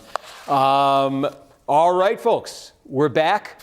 Where we last left off was here, Georgia's 14th district, special election for Congress. Clay Fuller wins. We've gotten more votes since then. Just to remind you kind of where it stands here. Right now, Fuller with an 11-point advantage over Sean Harris, 2/3 of the vote in. This a district that Donald Trump carried by 37 points in 2024, down currently to 11 points. We'll see where that final number lands, but this is clearly going to be in that category that we have seen in every congressional special election so far since Trump came back to the White House of a Democratic overperformance, a big one relative to 2024. Certainly not enough to win or to threaten a victory there tonight for Democrats, but this is going to be a pretty big overperformance for them. We'll continue to keep an eye on the results there and make sure you see it when it kind of goes final or close to final. But our attention is now shifting because in 13 minutes and 44 seconds and counting, polls are going to close in the Badger State, Wisconsin. And I apologize in advance if you're looking at your screen and you're squinting a little bit and you're saying that blue should be darker, that red should be darker. This is the game we have to play, right? In Wisconsin, races for the state Supreme Court are officially nonpartisan. You know, they used to have to pretend, we just want the most qualified candidate. Everybody knows what's going on here. The Democrats want Chris Taylor to win. The Republicans want Maria Lazar to win. This is the Democratic-aligned candidate. This is the Republican-aligned candidate. I am not supposed to say tonight the Democratic candidate or the Republican candidate. I'm probably going to end up saying the Democratic candidate and the Republican. So forgive me. I apologize. I think we all know kind of how the game works in Wisconsin. So these are going to be the two candidates for a spot on the state Supreme Court. The backdrop here, what happened in 2024? Wisconsin, you remember it. Donald Trump won this state. He won the presidency. He won it by 9/10 of 1 point. That's a margin there for Donald Trump of just under 30,000 votes statewide in Wisconsin in 2024. And this, of course, has been the story in Wisconsin. I did that the wrong way. This has been the story in Wisconsin for a while now. In 2020, razor thin. It was 6/10 of a point for Joe Biden. The margin there, about 20,000 votes for Biden in 2020. And of course, in 2016, when Donald Trump was first elected, look at that, the margin. I mean, you just put these up here. It was 0.7 for Trump, right? It was 0.6 for Biden, and then it was a landslide. It was 0.9 for Trump. This is 3 straight presidential elections in Wisconsin with a margin of victory where the two major party candidates have been separated by less than 1 point. They do not get swingier. They do not get more toss-up than Wisconsin. And so what a great state to have a statewide election. It's essentially between a Democrat and a Republican because we can see what happened in 2024, what powered Trump's victory, where the Republicans did great, where did the Democrats fall short, and what's changed, what's different, how does it look right now? Now, the expectations tonight are that the Democratic aligned candidate is going to have a big night and is going to win. Why is that? Because this is not the first race for Supreme Court in Wisconsin that we've seen since Donald Trump came back to the White House. The first one was this time last year, April 2025. Control of the court was up for grabs. It was hotly contested, not just in Wisconsin, nationally. Tens of millions of dollars flooded in. Elon Musk was doing rallies in Wisconsin for the Republican aligned, I'll say that part under my breath, the Republican aligned candidate. It was a huge, huge event. I'm sure you remember it last spring. And what happened? The Democrat won it. The Democratic candidate, aligned candidate, won it by 11 points. What went into that victory for Democrats last year, and why what went into it is that Democrats had just disproportionately high turnout. We just showed you Georgia. That's a part of the story in Georgia. That Democratic base just much more energized than the Republican base for elections like this, elections that are on odd dates, special elections, state Supreme Court elections. There's that Democratic base, and there's some parts in Wisconsin where this is particularly true. It's a cliche, right? But they would walk over hot coals right now for the chance to vote in an election. Every election they sort of see as a way to register their disapproval with Trump. So far, we have not seen the Republican base similarly motivated to treat every election as a way to express support for Trump. Now, is that going to change tonight in Wisconsin? If it goes like last year, the Democratic candidate here will win and would win rather comfortably. A big reason for that is right here. It's Dane County. This is where the city of Madison is, the University of Wisconsin. This is essentially in elections a gigantic, enormous vote bank for Democrats. How big? I mean, take a look at this. It gets bigger and bigger for the Democrats. Look at this. In 2016, Hillary Clinton won here by 47 points. It was almost 53 points for Joe Biden. That margin, it actually ticked down here to about 52 points in 2024. But it's massive in size, right? And it's just extremely blue. And last year, this was even bluer in the state Supreme Court election. How blue? Let me get my trusty map out here. This went 64 points for the Democratic aligned candidate. Dane County did last year. A 64-point margin right here. It used to be in elections in Wisconsin that the Democrats really leaned into Milwaukee County, the city of Milwaukee. That used to be the biggest sort of vote bank for them. It still kind of is, but Dane is getting closer and closer to supplanting Milwaukee County as the #1 plurality producing county for Democrats in Wisconsin. And what we saw here, again, we saw the Democrats do even better in Dane County in that court race last spring than they did in 2024. 64-point win for their candidate last spring. We also saw turnout here that was much higher than elsewhere in the state. That's one thing we're going to be tracking as these results come in tonight in Wisconsin. As you start looking at these counties, we're going to be comparing the turnout in this election to the 2024 election. Where is it, relatively speaking, high? Where is it, relatively speaking, low? In that court race last year, it was very high right here. It's a big reason why the Democrats were able to win by such a big margin last year. We always talk in Wisconsin, right, about the wow counties, okay? You got Waukesha County, you got Washington County, you got Ozaukee County. They kind of ring Milwaukee, the suburban counties here. We're going to be looking particularly tonight at Ozaukee County. And keep an eye on the clock here because at 9 o'clock the polls are going to close there. We still have a few minutes. Ozaukee is one we're definitely watching tonight. Ozaukee County has one of, outside of Dane County, has the highest concentration of adults with college degrees. Democrats have been doing really well in areas with high educational attainment rates. I think you know this story. It's a national story. It's a story certainly in Wisconsin. It's why the Democrats have been doing so great in Dane, and it's why Ozaukee County, which has not voted for a Democratic candidate for president since the LBJ landslide of 1964. It's why Ozaukee is starting to get more competitive in a presidential election. The Trump coming along brought this thing. These don't look like great numbers for Democrats. Maybe in Ozaukee County, not long ago, these would have been unfathomable numbers for Democrats. Trump won it by 12 in 2020. And look at that margin actually shrunk there. It was just about 10.5 points in 2024, right? Trump won Wisconsin in 24, lost it in 20, and yet the Democrats actually improved here in Ozaukee County. In the court race last spring, where the Democrats did so well, the Democratic aligned candidate lost here by 4 points. Question tonight: is Ozaukee County actually going to flip? Is Ozaukee County going to vote for the Democratic aligned candidate, for Chris Taylor tonight? That would be sort of that's a one that Democrats, I think, have kind of been waiting for in Wisconsin. They want to do it in a bigger scale than this. They want to do it in a presidential election, certainly. But if they were able to emerge tonight, not just with a win, but saying, hey, they flipped Ozaukee County, it'd be kind of a momentous thing. So keep an eye on that tonight. Again, we're going to talk a ton about Dane tonight. From the Democratic standpoint, we're going to talk a ton about Ozaukee. From the Republican standpoint, the reason why the floor kind of fell out for them you got something there?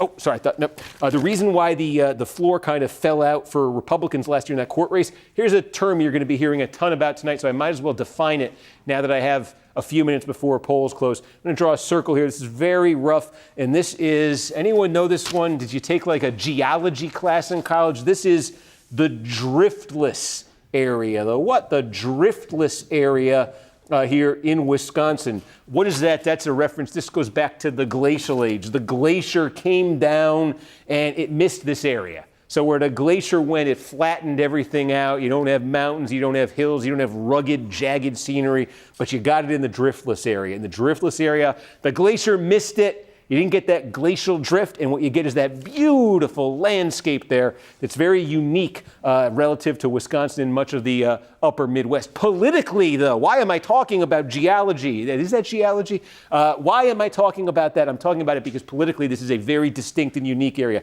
This is the Mississippi River right here.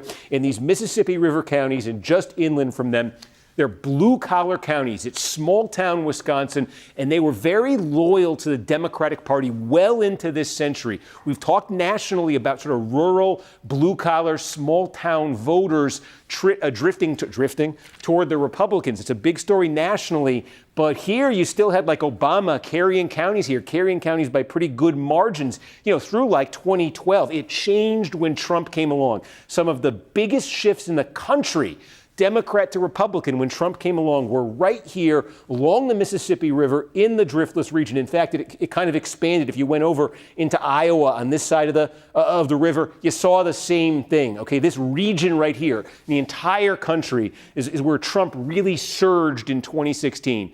He gave back some of it in 2020, and then he got it all back and more in 2024. Those voters, that Trump support in this region was totally missing from the court race last year in 2025. The Democrats got huge turnout and huge numbers in places like Madison. They did very well by their standards in a densely populated suburban county like Ozaukee County. And the Republicans, if the Democrats landed a punch doing that, the Republicans failed to counterpunch. This is the kind of area, just show you some of the counties right here, like Grant County right here. We'll look at this one tonight. Again, like, this is how it's aligned in presidential elections. You could see right here, it got right. Trump flipped it. Trump actually did better here in 2020, and then even better in 2024. In the court race last year, Grant County, right? I'll zoom out right here. In the court race, Grant County was basically a tie. The Republican candidate won it by like a handful of votes last year. So again, is Grant County like a toss-up tonight, or is Grant County going Republican? Is Grant County going for Maria Lazar? Is it going for her ever by double digits? Can Republicans show life here tonight that they didn't last year? That by itself wouldn't give them victory statewide. But again, we talk about, can the Republicans kind of beat the spread tonight? If we got our friend Roxy Roxborough here and we set the Vegas line and we set the line at, about 11 points tonight, last year's margin for the Democrat. If the Republicans are going to at least beat the spread, they want to show life in a place like this. Another thing that was missing for Republicans in Wisconsin last year in that court race, Trump, it's not the most racially, ethnically diverse state, but places where there were some substantial Hispanic populations, Trump had really, as we saw nationally, Trump really made big strides in Wisconsin in 2024. Those strides were like Hispanic precincts in Milwaukee. They were completely absent for Republicans in 2025, and the turnout levels were way down there in 2025. So a lot of those groups and areas where Trump really kind of surged, was able to win the state, they vanished for the Republican side last year. Meanwhile, where Democrats have been strongest areas with big concentrations of college degrees, higher income areas, suburbs, bedroom communities, college towns, that sort of thing. It was there in a big way for Democrats last year. So we've got 90 seconds until polls close. My producer, Adam, I'll reintroduce him. He's here, ready to monitor everything. I'm ready. You ready to go? Yeah. We're going to take one. Is this killing the suspense if I go back and take one last look at Georgia? Take a look, folks. I want to see what the final margin is, because we said, like, the Vegas odds maker Roxy here would have set it at 20. It's 12 right now. For Republicans, I think they wanted certainly to be over. They're happy to win, but they wanted to be over 20. Okay, we might check in a little bit more just to see where that number lands there. But this is where all the drama is in Wisconsin. The voting is kind of decentralized. The vote processing here is kind of decentralized. So, in Georgia, we were saying it's a pretty exact pattern here. In some counties in Wisconsin, you're going to see what you saw in Georgia, where all that early vote gets reported out in one batch initially, then they fill in kind of the same day. Other counties, it's just a mix from the beginning. Sometimes it's pretty obvious what you're looking at. Sometimes it's a little bit harder to discern. And if it ever gets really close, I'll warn you now, 20 seconds into the poll close time, if it ever gets really close, Close Wisconsin elections are settled at like 3 in the morning in the city of Milwaukee, where they take the vote by mail to what they call a central count facility. They do this at the very end of the night. They count it up and report it out in like the dead of night, and that kind of decides the election. I want to get to sleep before 3. I like a close election, but I want to get to sleep before 3. So that may be the last time you hear about central count tonight. Polls are now closed. In Wisconsin, we await the first returns. Let's see when this map starts to light up here, what we're going to be looking at as these results come in. I'll certainly show you the results in those counties from the 2024 presidential election. I'm also going to be talking about what the results looked like in those counties in last year's Supreme Court race. Again, remember, this was about a 1-point Trump victory in 2024. And statewide, it was for the Democratic aligned candidate last year. It was an 11-point win for the Democratic aligned candidate last year. So in that court race last year, it was 12 net points more Democratic than the 2024 presidential election. So as these results start to come in tonight, that's what we're going to be looking at. Are we looking at something that's closer to last spring's a court race where the Democrats, had a field day? Are we looking at something that's closer to the 2024 presidential election when Donald Trump was able to carry the state narrowly, but for the second time in 3 tries? And again, you're looking at, as I think as I'm just scanning the map here to make sure I'm not missing anything, you're looking at, that same sort of dual track thing we had in Georgia there, where there's the question of who wins, and you want to see if, you go in with a certain expectation. And you're asking the question, are we seeing something that kind of upends that expectation? You go in with the expectation that the Democrats are favored here. They're favored by a pretty substantial margin. But you're asking yourself as these returns start to come in, is there a way for the Republicans to beat those expectations and to actually win? Is there a path? Are you seeing things that suggest they might be on that course? There's that question, there's that track. And then the other track is if the expectations are largely being met in terms of the Democrats having that kind of night, the question then becomes one of margin. Are the Democrats going to have another healthy double-digit win here? And there's some benchmarks along the way. We talk about, I always say in Wisconsin, right, we talk about the wow counties. I just showed you, Washington, Waukesha, Ozaukee. And then you got wow down here. Another one I'm going to be talking about, and it's going to be key tonight because these are more kind of the swing counties traditionally. Bow, right? We're going to make like a dog tonight. Bow, wow, we're going to be saying. Because what do you have up here? You got Brown County.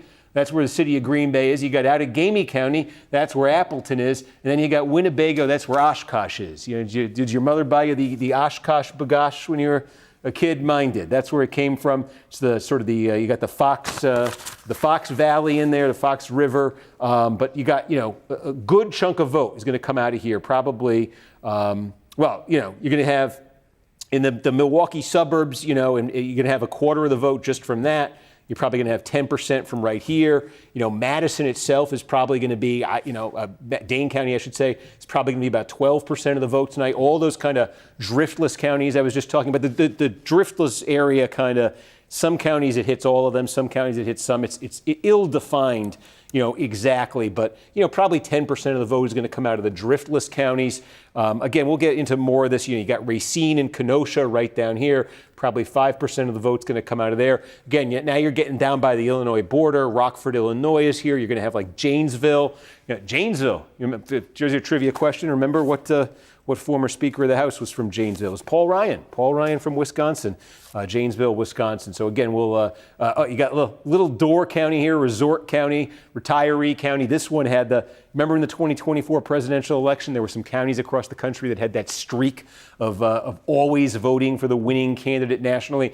Door County was on that list, but look what it did in 2024. It voted for Harris. It didn't back the winner, so it lost that distinction, but we might give a little bit of attention to Door County again tonight. So I was hoping that in that little spiel there, we would start to get some results. Again, they do tend to come pretty quick. Do you have the log there, Adam, from it was within a few minutes? It took 9 minutes in last year, 2025. Mm-hmm. We're about 4 minutes now, so in the next 5 minutes, let's hope. Next 5 minutes. Fingers crossed. What else? The little tour of this, maybe we could do a little bit more of the tour of the state here. Here you go. This is the fastest growing county in Wisconsin. This is a St. Croix County here. You're in that. This is a bedroom, a bedroom community here, bedroom communities here of the Twin Cities, Minneapolis, of Bloomington, Minnesota. This is the fastest growing in the state. So we're going to be spending some time, I think, certainly talking about that tonight. Kind of outlier counties here. I don't want to switch the map. I'm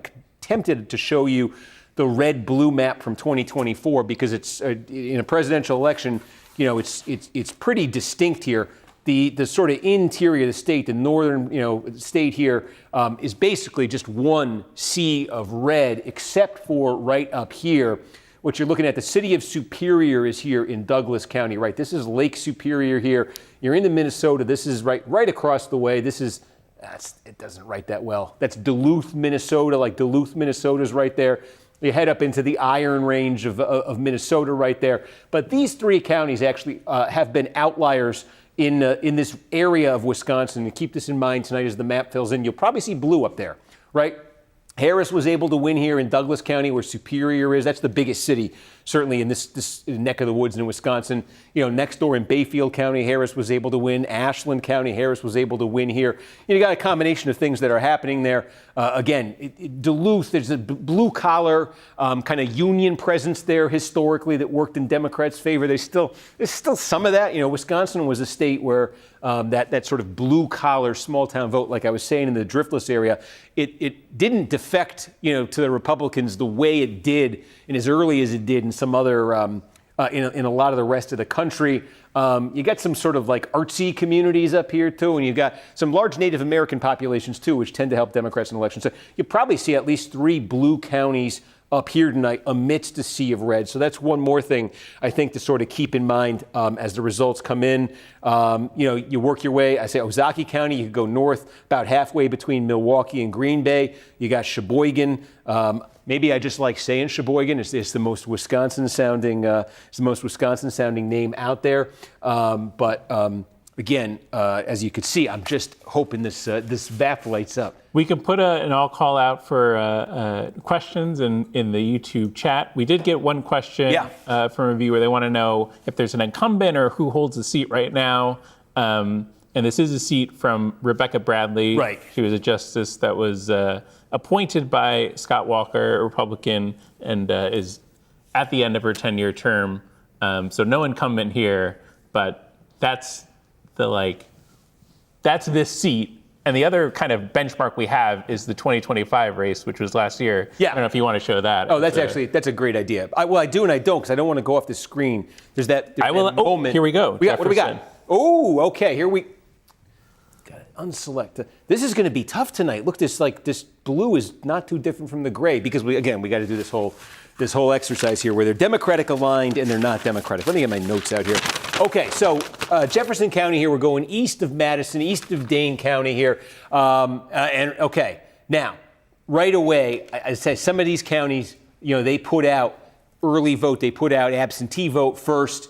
I'm suspecting that's what we're looking at right here, because this is a pretty dramatic swing in the Democrats' favor relative to 2024, right? Trump won here. This county, he won by 16 points. In this 15% or so of the vote that just came in, the Democratic-aligned candidate is winning by 11. So that is a shift of 27 points from 2024 over towards the Democrats. Now, by comparison, right, in the court race last spring, the margin here was the Republican-aligned candidate by 6.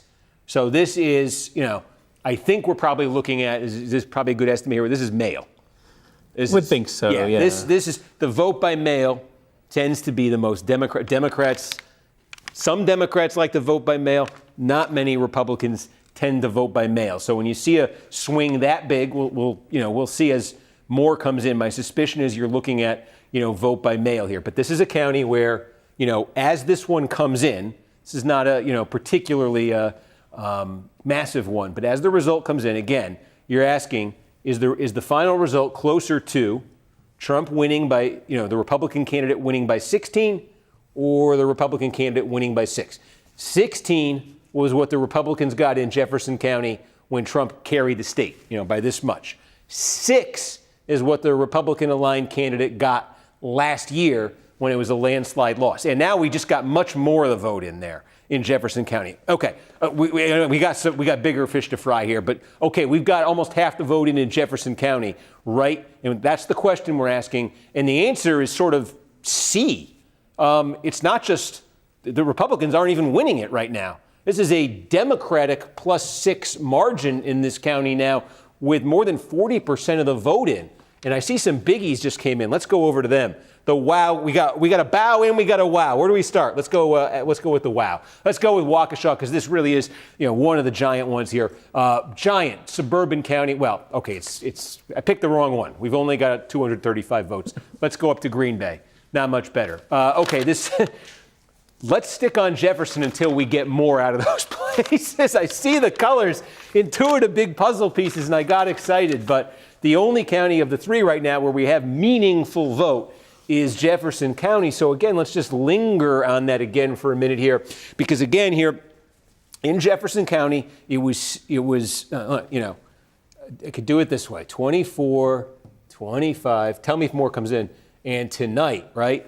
Republican +16. Republican +6, and so far tonight, Democrat, right, Democratic aligned +6.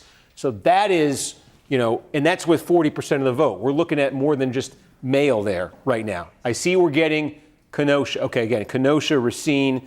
But it's just a small scattering of vote here. So there's not much to be said about that till we can get, at least I'd say about 10% here. But these are big pieces of real estate, certainly, when they fill in. As I say, Brown County here, Fox Valley, part of that sort of, I'll reset to the statewide. That's what it looks like, sort of, statewide right there. Yeah, I mean, it's 5% of the vote is going to come from like these 2 counties right here. Okay, these 3 counties, the WOW counties, they're going to be like 13% of the vote. Milwaukee's going to be 12. So, almost a third of the vote. 6,000 in Waukesha. Okay, almost a third of the vote is going to come right out of Racine, Kenosha, WOW, and Milwaukee. Okay, we got a little bit more here out of Waukesha. It's worth, since this county is so massive, this is almost 10% of the vote statewide is Waukesha. So take a look here, right? Trump won it by 20 points. Okay, the Milwaukee suburban counties, we talk nationally about suburban counties getting less Republican, more Democratic. It's true in the WOW counties of Milwaukee, Wisconsin, but it's the shifts have not been nearly as big as we've seen elsewhere. Nonetheless, Trump won it by 20, okay, right? Trump by 20. In the election last year, there was not a huge shift here. The Republican support held pretty well. It was down to 16. Right, so Trump won it by 20. The Republican-aligned candidate won it by 16 last year. And what do you see right now? Small. But again, this is just set a benchmark for the night. You see the Republican candidate leading it by 12, 4%. Don't read too much into it. But again, this is such a big puzzle piece here, just in terms of the votes that it's going to produce tonight. And again, if you're the Republican, you want that number going up. Right? If you're Lazar, if you're Republicans, you want that number going up. If you're Democrats, obviously, you want it going down from 16. And at least in that quick, small little batch there, that's what it is. But that's what we're going to be looking at tonight. Does it go up from 16 or down? And that's a significant question. We got some more vote in Kenosha. We're up to 15% in now, and a little bit more in Jefferson. Good. Okay, so Kenosha, let's start here, because again, this is a pretty big one here. And this is in terms of the 2 elections we're talking about, presidential and the court race, this is a swing county, okay? So Trump won here by, again, we'll do 24, 25, and tonight. Maybe that's how we'll do this. Trump won this by 6 points in 2024. In the court race last year, the Democrat won this by 6 points. And in this initial batch of vote that we're getting here, you can see there that's an advantage for the Democrat of 5 points. So it's 16%. But again, this is one, any kind of good night for Republicans. This county is red, not blue. The initial batch, you see where it is. That's a sort of a benchmark for the night. Adam says we got more out of Jefferson County here. This is it. Hey, any county in America, when we're doing these election nights, if you can be quick with your vote, you're going to be the star. I didn't expect to be talking much about Jefferson County, Wisconsin tonight, but since Jefferson County's got 46% of its vote in, they get to be the early. We got more Waukesha. We got more Waukesha. Okay. Sorry, Jefferson. That's all it took. My head can be turned quickly. Waukesha, we've got almost a quarter of the vote in Waukesha. And again, now we're laying this out, and now you can see it with a little bit more precision here. 2024, Trump won this by 20. 2025 court race, this was won by 16 by the Republican. And now with more substantial vote in, it's what we saw with that initial batch. It's, Republican down to 11. So it's further slippage. This number was just enough to win statewide for Trump. It went down as Republicans got blown out in the court race last year. And in that first quarter of the vote that's come out here, it's gone down further. This is, again, Republicans need this one to be around that Trump level, around 20 points. Do we have anything from our friends in Bow Wow land? No, we don't. We got, boy, look at Jefferson. More than half the vote is in Jefferson. Okay, so again, 2024, Republicans won here, Trump won here by 6 points. In the court race last year, the Republicans carried it by 16, and tonight, you can see the Democrat, T for tonight, I keep changing the grid here. Tonight, the Democrat leading here by 7 points. So again, you're seeing the kind of shift, you're seeing further slippage. See a little further slippage there so far in what we got in Waukesha for the Republicans. Further slippage for the Republicans here in Jefferson, and waiting on more from Brown, nothing. More from Kenosha. We showed you 2, and what that adds up to statewide. That's 4% of the vote here. And again, that is a lead right now for the Republican Lazar. Again, you see all the ingredients that go into that. You got a lot of that vote right there is from Waukesha County, which again we expect the Republicans to win. It's just a question of margin. They can't win statewide when they got a margin down, close to 10 points or less in a place like Waukesha County. They probably can't win if it's less than, much less than 20. I think we just got a little bit more at them. Where was it? I think just we keep getting more from Jefferson and Waukesha. Jefferson is just showing the way for vote reporting here. Great job, election officials in Jefferson County. Yeah, I mean, look, it is a 10-point advantage for Chris Taylor, the Democratic aligned candidate. This was a red county, light red county in the court race last year, and this was a 16-point Trump county in 2024. There's only one county. Again, we don't have much else to look at right here, but that's if you're Democrats and you're looking to win and you're looking to win big, tell me you're winning Jefferson County. That's one of the things that you would looking a little bit at the precinct results here in Jefferson. Yeah, we do have full results out of the city of Fort Atkinson, right? It's one of the cities in Jefferson. In last year's election, the Democrat endorsed candidate won it by 20 points. Tonight, Taylor winning it by 30 points. Okay, Fort Atkinson. There you go. Now we're getting into. Okay, this is from that area I was talking about earlier, where we're getting a good chunk of results here. La Crosse County, La Crosse, the city of La Crosse is here. University of Wisconsin at La Crosse. It's different here, I think, just sort of demographically and politically than a lot of the rest of the Driftless area. This will be a blue county. Again, there's a college town element to this as well. So it's not. I just want to preface showing you the result because I talked up the Driftless area here. We got some Dane. We got Dane too. We'll just quickly show you the comparison here. La Crosse County went for Harris by 10.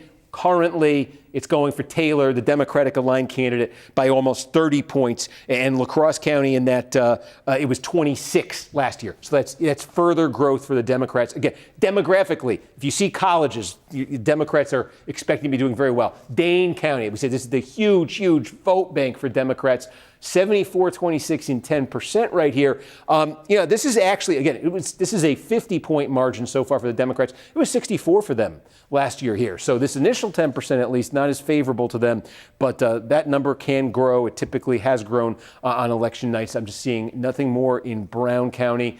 I see that we got some Vernon County here. Vernon is a swing county, right? And it's only 19%. This could be the vote by mail. But This is one I was planning to kind of come back to tonight as indicative of that driftless area potentially, because, in 24, you see here, Trump won it by 8 points. And then last year in the court race, it was the exact opposite. The Democratic aligned candidate won Vernon County by 8 points. This is about 20% of the vote. Holy cow, you could see there the Democrat by 34. But again, this might be one of those counties where I think we're getting a lot of that is the vote by mail. That might be skewing that a little bit in the Democrats' favor. So a little bit there. We'll zoom out statewide, 10% of the vote here. We're up to 55% in Waukesha. Waukesha's got 50. Okay, let's watch this like a hawk, because this is in many ways, this could be the ball game.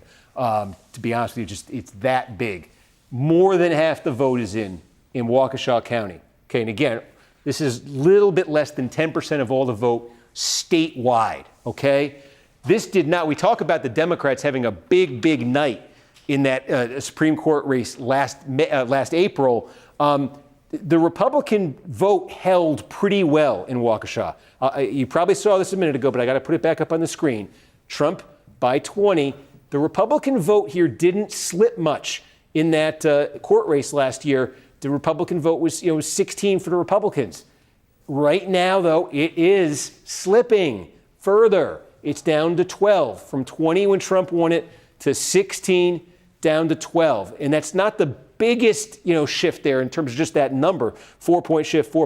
But when you think of the number of votes there are, and this is a massive suburban county right outside Milwaukee, the margin matters for Republicans here, because every one of those increments, you're talking about a difference of thousands of votes in the Republican statewide margin. With every point they lose off their margin in Waukesha, you want, if you're a Republican, 20. You need 20 plus points out of Waukesha. I mean, Trump was just scraping by to win this by 20. So again, down at 12 here. That's a very discouraging sign for Republicans. It's a very encouraging sign for Democrats who want a blowout here. Were you saying something, Adam? You could check back in Jefferson. We're up to 80% in. We're up to 95% in. Folks, we pretty much have a complete county. Yeah, we pretty much have a complete county here. So, these are very significant, because now you can see all the pieces that have kind of come together in this county. This may be it. This is close to it in this county. I don't know why I opened back up to 2020. I'm sorry. But I think you've seen what we've been looking at here in Jefferson. The two benchmarks were Trump winning this, right, by 16 points. The Republican candidate winning this in the court race last year by 6. And now this may be just about it in Jefferson County. The Democratic aligned candidate's winning this by 3.5 points. So that's a shift towards the Democrats in this county of 10 points from the court race last year. The court race last year that the Democratic aligned candidate won in a romp, our one kind of complete county. That's what we got. We're up to about a quarter of the vote in Dane. Again, this is just massive in size. Dane County, Milwaukee County are the two biggest in the state here. 25% here, basically. And so it's now, we checked in initially, and the Taylor margin here was 50. It is now ticked up here, you can see here, to 58 points. 58 points, okay? In the 2024 presidential election, the Democrats won it. Kamala Harris won it by 52. In the court race last spring, the Democratic aligned candidate won Dane County by 64 points. And now you can see that Democratic number, as we just showed you. It's 58, but that may be 58 and rising, because it was 50 with the first update that we got in. We got another big chunk. That number's come up to 58. Again, Dane is where the Democrats, it's just that the orange, they just keep squeezing more and more out of every election, and it's the margin and it's the turnout. So that's what you got there in Dane. We got to go back to Waukesha. I don't want to miss anything. Adam, am I missing any big? I see something. Oh, yeah. We just got a ton of Waukesha. It just came in. Yep. Okay. Oh, I mean, look. The story is kind of writing itself here. I mean, you know the benchmarks that we've established here. 20 points, won the state for Trump barely. 16 points out of Waukesha, and the Republican candidates were getting clobbered. And now, that is sitting there at 11.3 points. That is an 11-point margin for the Republican over the Democrat. You're looking at that, you're saying, oh, hey, Republican doing pretty well. No, that's a terrible number for a Republican candidate in Waukesha County. So right now, these are, for Democrats. And we got, one of the bows. We got Outagamie County, Appleton here. City of Appleton is in this county. About a fifth of the vote is in right now, right? So let's work through our progressions here, right? Trump won this. This was a Trump county. Trump won this by 10 points, okay, in 2024. This is a county that flipped in that court race last year. The Democratic candidate won this by 2 points in that court race last year, and the Democratic candidate is currently leading, Democratic Aligned candidate is leading by about half a point. So this is landing, so far, that first batch looks more like last year's court race than like the 2024 presidential election, something we're certainly seeing elsewhere so far. Just checking over in Brown in case we got more. I want to check down in Kenosha. We'd seen this. Were we at 32% when we last checked in here, Adam? We may have gotten a little bit more. Yeah, okay. So, I mean, Kenosha, again, Kenosha is one of these swing counties where it was 6 points for Trump. It was 6 points for the Democrat in last year's court race. And currently, that's about 6.5 points for the Democrat. So, again, Kenosha looking more like last year's court race than like the 2024 presidential election. Dane County, I was hoping we get a little bit more there because they seem to be coming in pretty quickly. Vernon County, there's just a sliver more since we last checked in. La Crosse County, we went through La Crosse County already. Jackson County is very small. Wood County is not as small, certainly, and we got a good chunk of the vote in here. So take a look here again. 20 points was what Trump's margin was here. It came down. It was 20 points for Trump, and then in the court race last year, the Republican won it by 10 points. And now, with more than half the vote in, the Republican-aligned candidate is winning here by 3. So put that in the category of, so far, further slippage for the Republicans, further improvements for the Democrats relative to 2024. You're seeing two things so far. The only two things we've seen so far are counties that basically look about the same as they did in the court race last year, and counties where it's getting a little bit worse for Republicans, a little bit for Democrats, with the exception of Madison, where that Democratic number is running a bit under so far where it was in that court race, but it may be trending up for them. Zoom out. What does it look like statewide? About 17% of the vote. And you can see here, right, Taylor, the Democratic aligned candidate, with a 9-point advantage over Lazar. The pattern right now to the results, we were looking at these at this time last year. We were staring at that court race in Wisconsin. And this is a very familiar pattern so far in terms of what we're seeing tonight and what we saw then. And this is not what the experience so far, at least the experience of watching the 2024 presidential election results come in Wisconsin.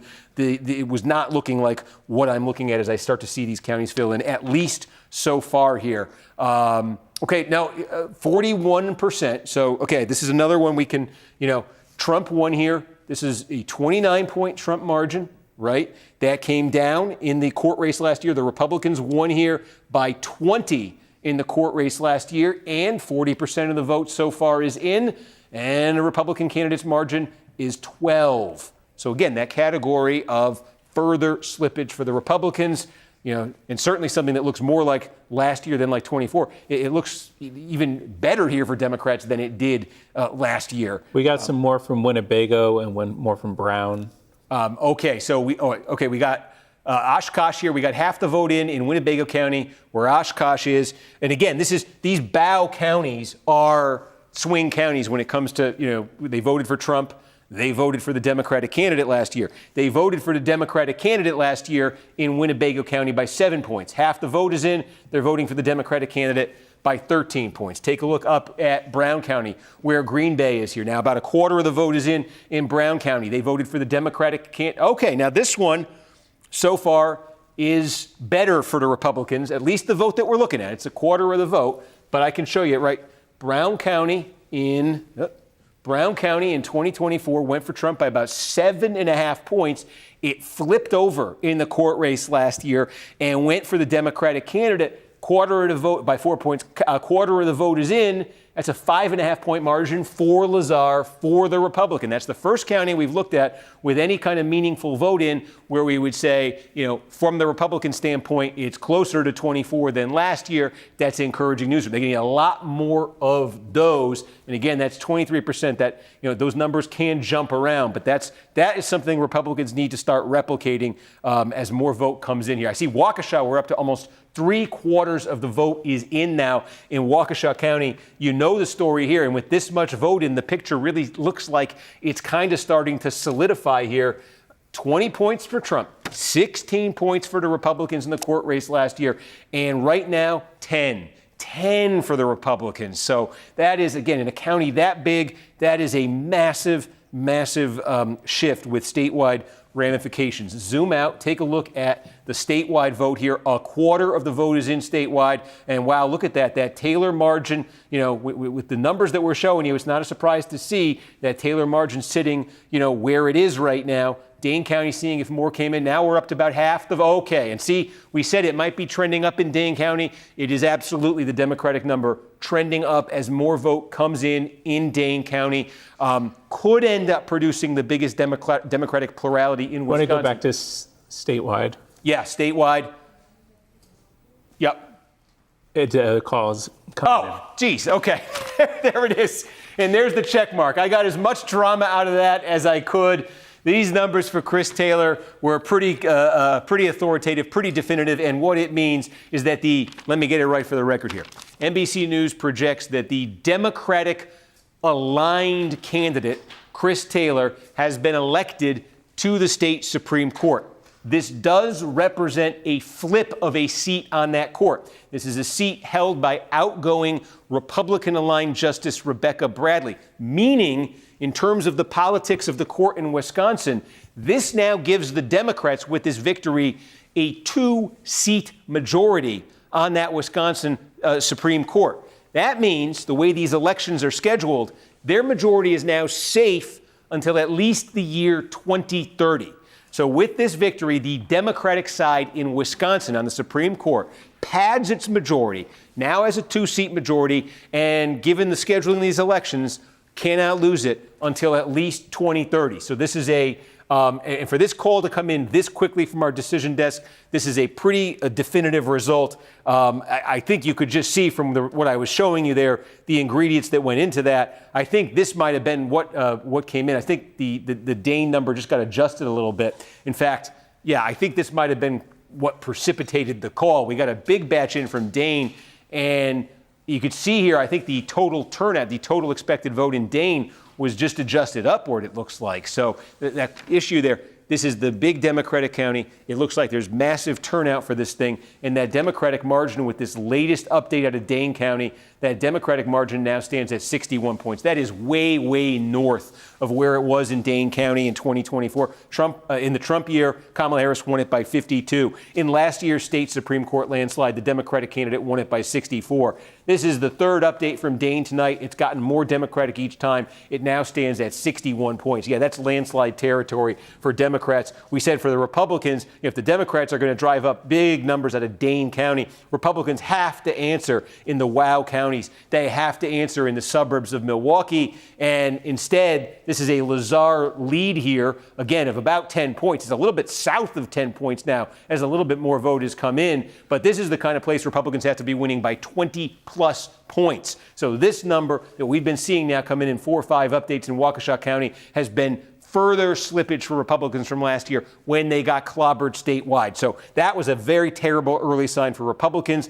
What's shifted in Madison and Dane as more votes have come in. Clearly, extremely good news there for Democrats. Just see if more came in. We got 2/3 in Kenosha. Yeah, Kenosha, again, right now, Taylor is winning here in Kenosha County by an even bigger margin than the Democratic candidate was last year. Old Door County going for the Democrats. But hey, they're not the swing county anymore. Brown County, a little bit more coming in right there. This is where Green Bay is. Again, just showing you. This is not as overwhelming here for the Democrats in terms of what we're seeing so far out of Brown County. In out of Gamey County, where now we've got pretty close to we're getting close to all the votes coming in right there. That is a 15-point margin.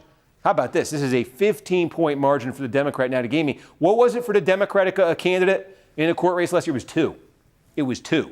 So this county went for Trump, flipped over to the Democrats in the court race last year by 2, barely, and it's up to 15 points tonight. These are absolute monster numbers for Democrats that you're pretty much seeing here. Winnebago County here, again, this is one that flipped over to the Democrats last year. It had gone for Trump. It flipped to the Democrats by 7, 2/3 of the vote in. It's now going for the Democrats by double digits, by 12 points. So again, look, the Democrats won statewide by 11 points last year. And we're just looking at one massive piece of political real estate after another where they're doing better, substantially better than they did even last year. So it adds up to a very early call from our decision desk. Now up to 36% of the vote in. Chris Taylor, the Democratic Align candidate, over 60% of the vote. You know, look, Wisconsin is historically a very active state politically. And historically, certainly Democrats, particularly around Dane County, very engaged politically. This was the story of that court race last year in Wisconsin. When you started looking, and we'll do this as the results start to come in, you look at the precinct level, the town by town level in Wisconsin. We were looking at places in Dane County last year where the turnout in that court race was almost on par with the presidential election. I mean, for a state Supreme Court race in April, it was almost on par with it. And in some of these towns in Dane County, Democrats were getting 85, 90% of the vote, more than 90% of the vote. When you see where Dane is right now, looks like the same thing is happening all over again there in Dane County. So just, you know, and conversely, you know, Republicans, we haven't even gotten to it yet. We can just take a quick look here around the driftless area. I set the driftless area up, and we got 8%. You know, in Grant County, I'm looking for somewhere where we can, all right, 35% in Vernon County, right. You know, in Vernon County, if you remember when we first got votes out of Vernon County, I was saying, this is kind of the classic swing. It was 8 points for Trump. It was 8 points for the Democrat last year. It is 24 points with a third of the vote in, 24 points for the Democratic Align candidate right now. La Crosse County, this is almost complete. Again, this is demographically, politically, this is a little bit different than the rest of the driftless area. It's just bigger. It's a college town, all those sorts of things. But Harris won it by 10.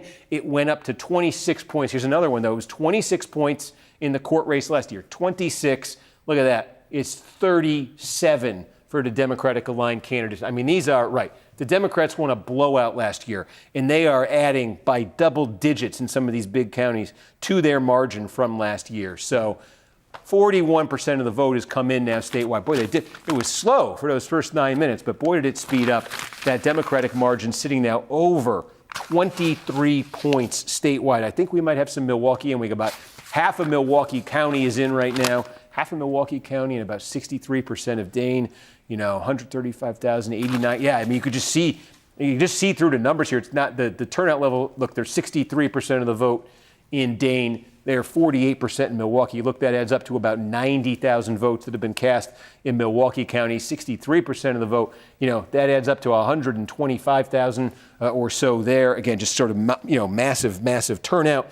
This was last year a 50-point margin for the Democrats in that court race. It is currently 50. Honestly, that's like outside of what we showed you in Brown County. That would be the one of the better pieces of news for Republicans, and it's actually a terrible piece of news for. I mean, it's just, yeah, not many additional ways to say this.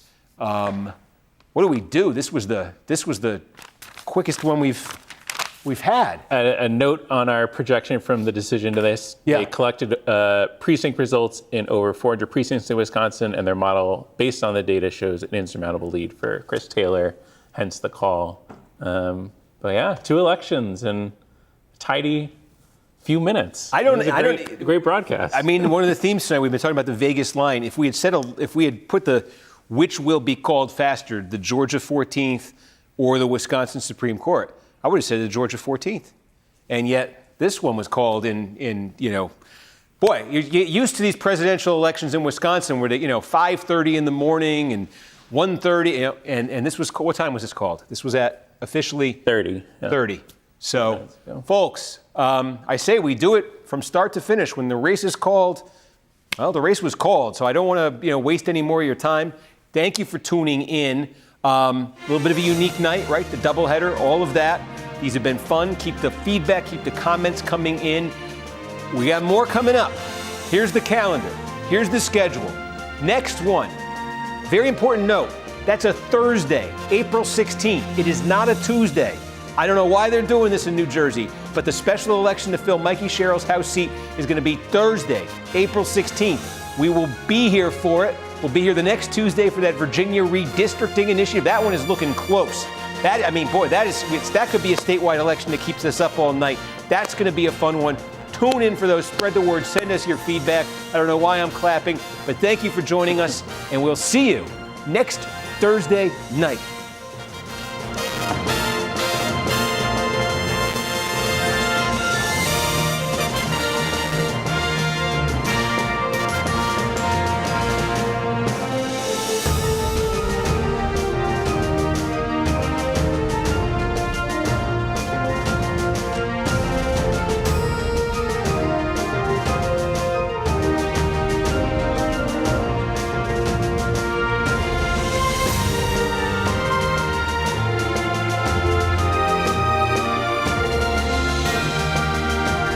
Agents shot with a pepper ball